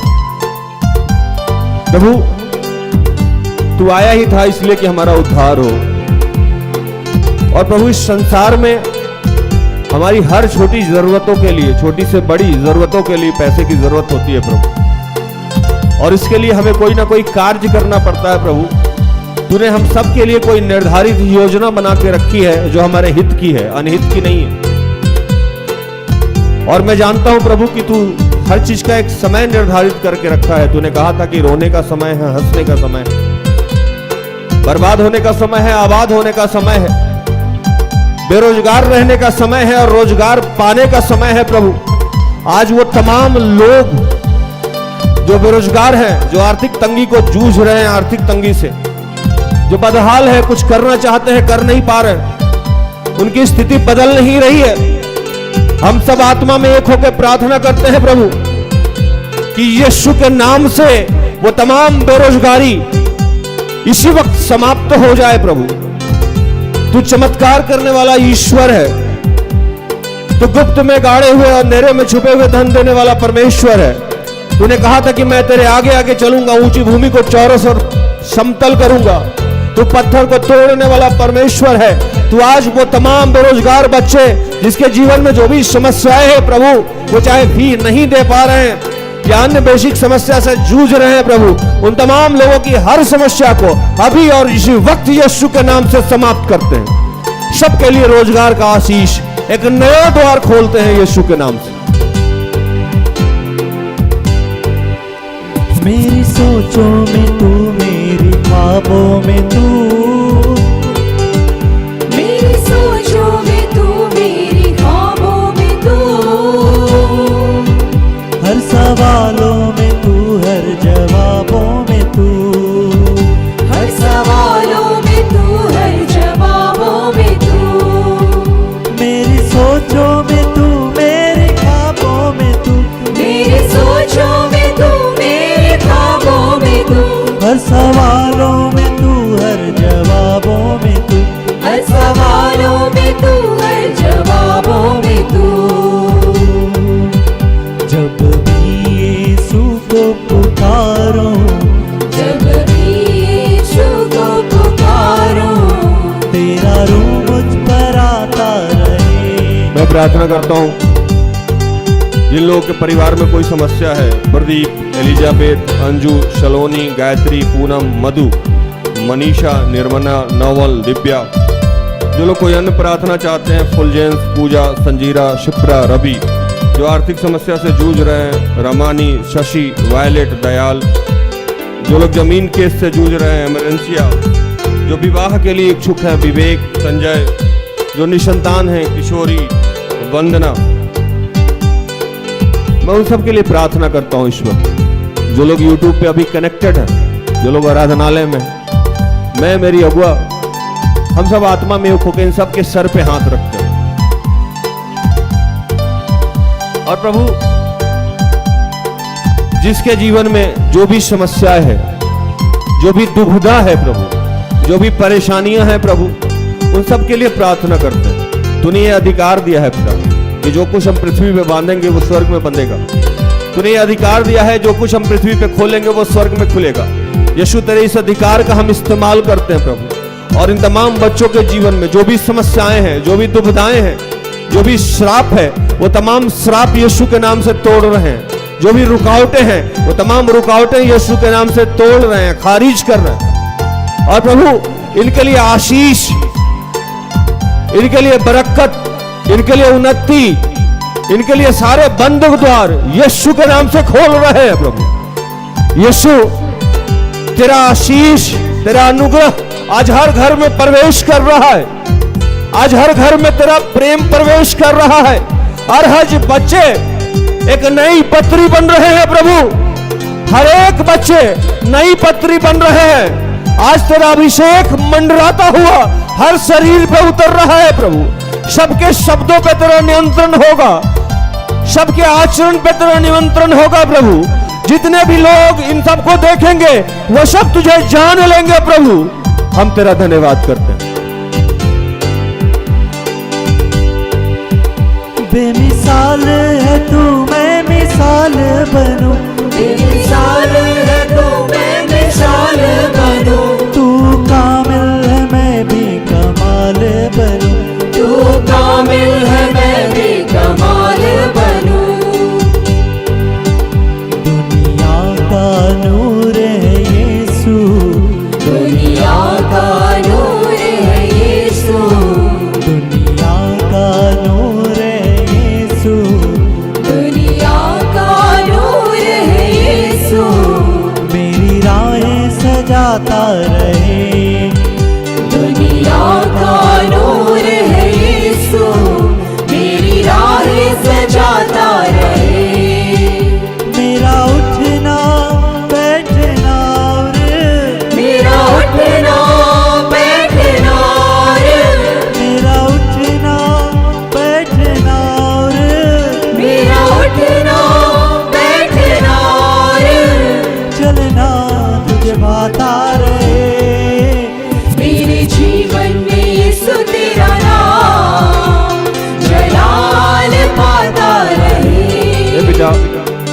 हम प्रार्थना करते हैं इस देश के प्रधानमंत्री के लिए, राष्ट्रपति के लिए, जितने भी गणमान्य लोग हैं, मंत्रिमंडल में हैं, सांसद हैं, विधायक हैं, बड़े या छोटे पद पे हैं, मैं उनके लिए प्रार्थना करता हूँ। सरकारी और गैर सरकारी कर्मचारी हैं, प्रोफेसर हैं, टीचर हैं, शिक्षक हैं, डॉक्टर हैं, इंजीनियर हैं, आईएएस ऑफिसर हैं, पुलिस पदाधिकारी हैं, प्रशासनिक गैर प्रशासनिक पदाधिकारी हैं। मैं उन सबके लिए प्रार्थना करता हूँ जितने मुखिया हैं। मैं प्रार्थना करता हूँ इन दिनों जितने लोग यात्रा पे हैं या जाने वाले हैं, उनके लिए प्रार्थना करता हूँ। मैं प्रार्थना करता हूँ जहाँ भी कंस्ट्रक्शन का काम चल रहा है, मैं प्रार्थना करता हूँ कि प्रभु आज उन तमाम लोगों के लिए अभिषेक मांगता हूँ। कुलदीप, रोशन, नवीन, जैस्मिन, नीलेश और यहाँ जितने बच्चे उपलब्ध हैं, जो भी जहाँ से मुझे देख रहे हैं, सुन रहे हैं, उन सब के लिए प्रभु तूने मुझे ये अधिकार दिया है। मैं अपनी अगुआ सिस्टर एस्टर, अपने टीम के सारे भाई बहन को आत्मा में एक करता हूँ और उस अधिकार का इस्तेमाल करता हूँ। तूने कहा था कि ये लो, पवित्र आत्मा लो। तूने कहा था कि मांगने वाले को पवित्र आत्मा क्यों नहीं दी जाएगी। तूने कहा था कि अंत के दिनों में मैं हर शरीरधारी पे अपनी आत्मा उंडेलूंगा। बूढ़े स्वप्न देखेंगे, जवान दर्शन देखेंगे।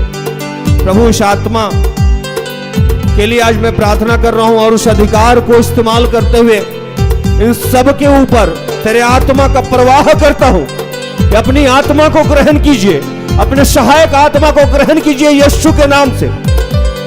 अपनी आत्मा को लीजिए, अपने एनवाइंटिंग को लीजिए, इसे रिसीव कीजिए और आज से आपका चरित्र, आचरण, व्यवहार बदलने जा रहा है। हम तेरा धन्यवाद करते हैं प्रभु, सब कुछ आपके हाथों में समर्पित करते हैं पिता, और इन तमाम प्रार्थना को प्रभु यीशु के जीवित और पवित्र नाम से मांगते हैं। दया से सुन और स्वर्ग के राज में ग्रहण कर, आमीन। तो धन्यवाद, प्रभु आप सबको आशीष दे। आशा करते हैं कि आज के प्रार्थना से, आराधना से, वचनों की उद्घोषणा और अंतिम प्रार्थना से प्रभु ने आप सबको स्पर्श किया होगा। प्रार्थना परिवार निरंतर आपका आभारी है कि आप हमारे साथ हैं, हमारा सहयोग करते हैं। प्रभु आपको आशीष दे। जय यीशु साहब।